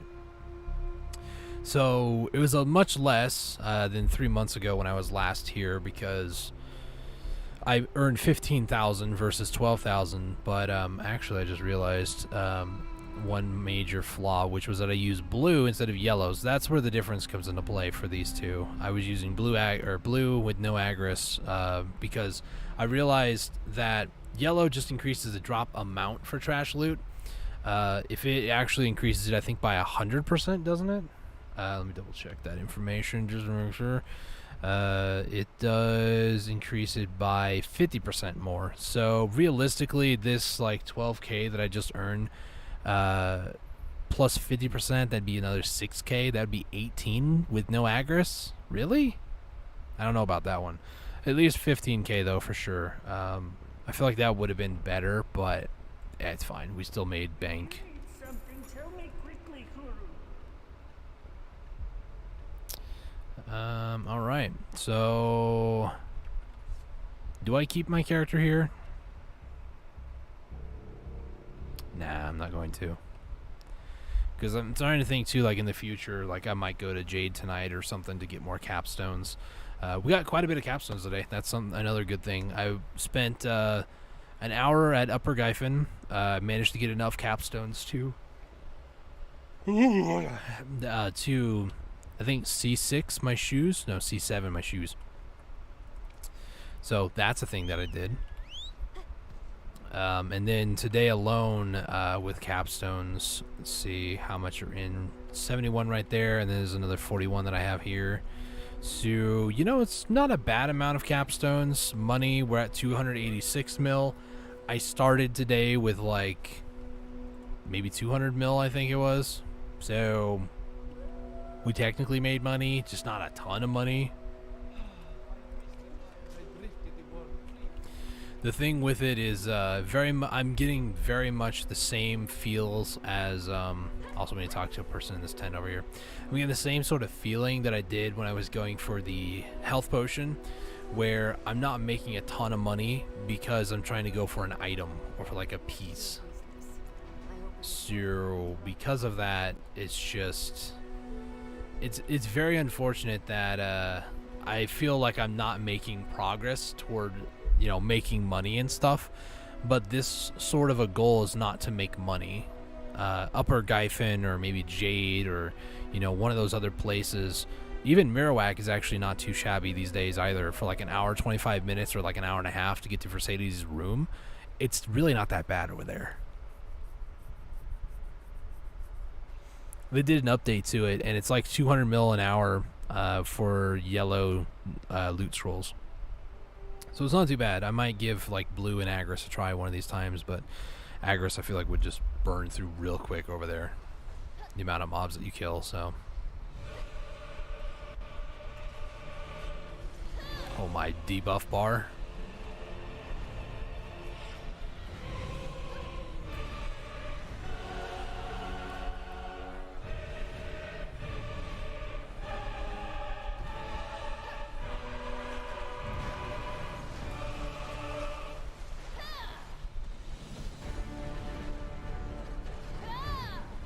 Hey, it's Myrrh. One of my guildmates.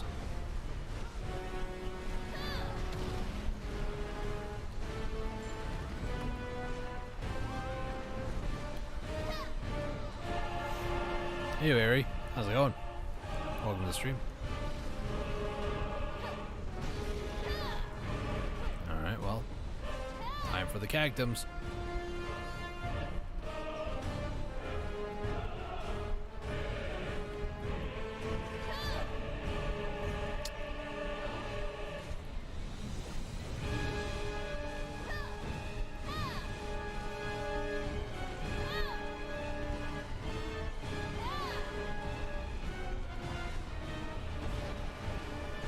Somebody running them around?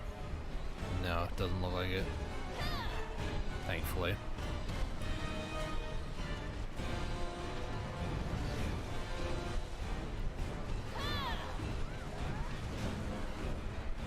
Don't get stunned. Please stop getting stunned. Nope. Now I'm on fire. Thanks, Garma. Who do you think has the coolest skills? I'm partial to Kuno just because I played it for like 2 years, but I like Dark Knight too. Awake Dark Knight specifically. There's all the pretty little colors, and oh, there's a red player here. Great. Who's it? Not sure who that is. There's a lot of other classes though that I really like. It's just Dark Knight. It looks kind of cool. I like the way that a lot of the effects are and stuff. Let's see some of the other classes. Sage is kind of cool, but I just don't like how slow his animations feel. Is the biggest thing with him. Some of his animations look really sick though, but just really slow. Dracania, the like Secession Dracania, a lot of like the lightning and stuff. Just really fast, colorful things like that, really. Kuno, they did actually revise a lot of her visual effects recently too, and it looks a lot better than it once did, and I really like the change that they made. So recently I'd have to definitely lean heavily into Kuno and Dark Knight specifically, but before the rework, Dark Knight was definitely like my number one. Alright, Garmoth.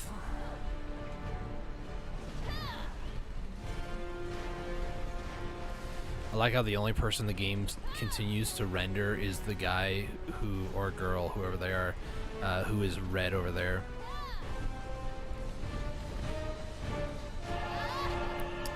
Why would you go to Garmoth as a red player, though? Like, that's inviting people to just kill you.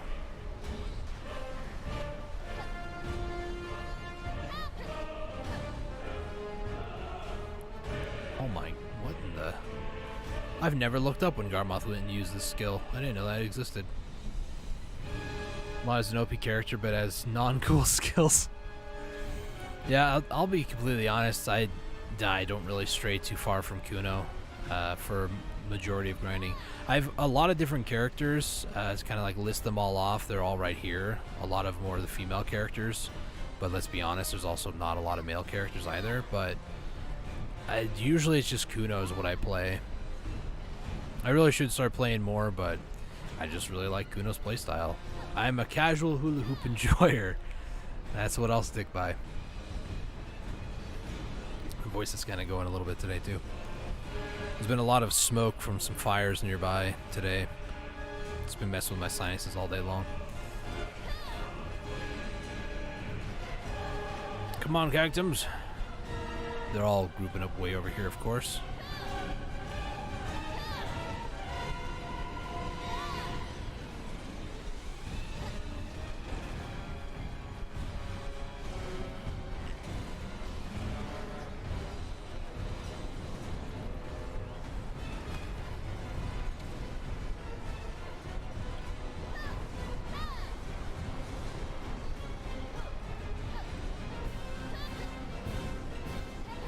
Stop it, Garmoth. Okay, we're fine. Phew.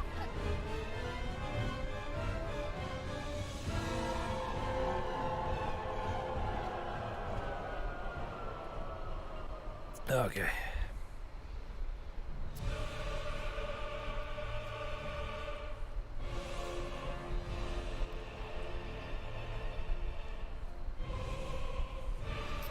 One-winged archer. All right, cool name.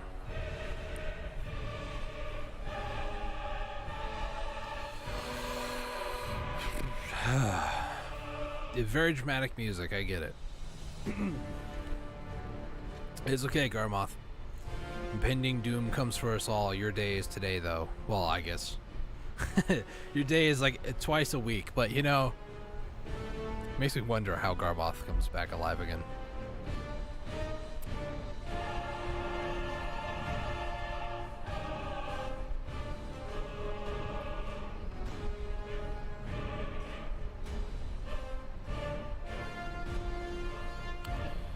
Alright. Yeah, so scary.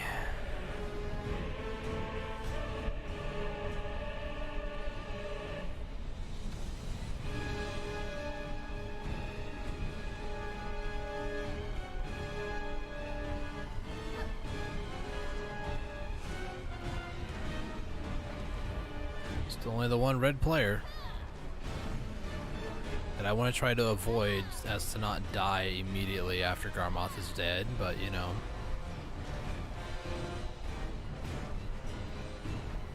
Garmoth should die here in a second. No? Okay. Usually it dies before that animation has a chance to happen, so.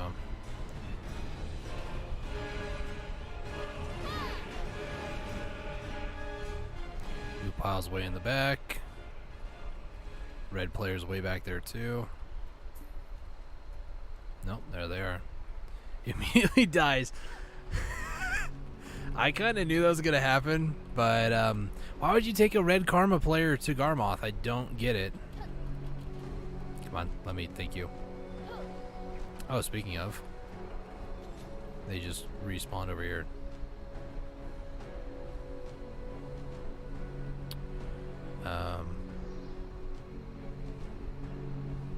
I don't know why I'm staring at them as if to be like, yeah, you want to start something? I'll stop you, but no.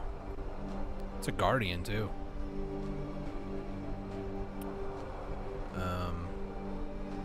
They put back on their. Oh no, they okay, they probably character swapped. Okay. Anyways, regardless, I am very tired for the day. Don't mind me. A little out of it.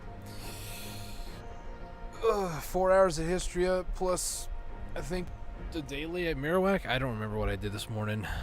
An hour of Gyfin, so I'm kind of Black Deserted out for today. Oh man, productive day for sure. As a reminder for, sorry, I got a push notification for an email. As a reminder for future, it's actually within the near future. I want to try to hit maybe by this upcoming week. I am purchasing outfits to burn down for Cronstones, and double check my sorceress because she's the one who's got them. We have 6 right now, 7 plus the one on the marketplace. So I need 15, so I'm halfway there. If I can reasonably get one every single day in like a week's time, I should be able to tap 10 times on my Tri Godderai for a Tet. And if it goes like I'd say within like the first 5, then I'll tap for Pen a couple of times. But we'll see. I need the Cron Stones to be able to attempt it to begin with, but from there, we'll, attempt it a few times, hopefully for a Pen attempt. And I do have like a 239 stack that I do want to use for it, because it's my first ever Pen Black Star. I've never had a Pen Black Star. It's Pen Black Star equivalent, I suppose you could say, but I've just never had it, and boy, do I want to get a Pen Black Star, because there are some people that are rocking around with like 2 Pen Black Stars, and I'm just like, man, I could use that right about now. Like, that'd be so cool.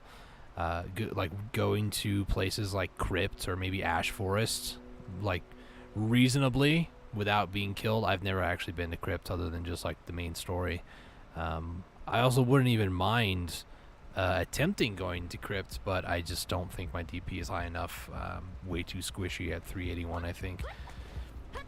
I think Crypt, it recommends like 400 DP, and I don't know about that one. Don't mind the fact that I've been going to Gyfin Underground, which is, they recommend 380. I've been going there since like 360, so don't mind that. I don't want to go to Crypt though, because if I die, there's a high likelihood that my third of a bill crystals are gonna break, and I have 2 of those bad boys on right now. If I did go there, I would probably unequip all my crystals just to get like a baseline worst case situation if all my crystals break while grinding there, sort of a thing. But yeah, I don't want to attempt fate with that. Let's go Media, and then I'll just get rid of that for now. So yeah, that's kind of what my goals are, is trying to get the Pen Black Star. I was hello? Why are you not drifting? My finger broken? I think my finger was not hitting the button. So the biggest issue that I have is that for a while I was tapping Tungrad accessories, hoping to get Tets, and the ring is the only thing that realistically is just being a pain in the butt. If I get one more Tet Tungrad ring, that's 1 more AP. If I get a Tet necklace, it'd be the same as my Pen Kaposha right now, so no real benefit to getting that anytime soon, other than just like the 20 Black Spirit's Rage, which would be nice to get, but I'm not too concerned about it. Tet Tungrad is more like a stepping stone, and I'm debating if I want to go Pen for it or not.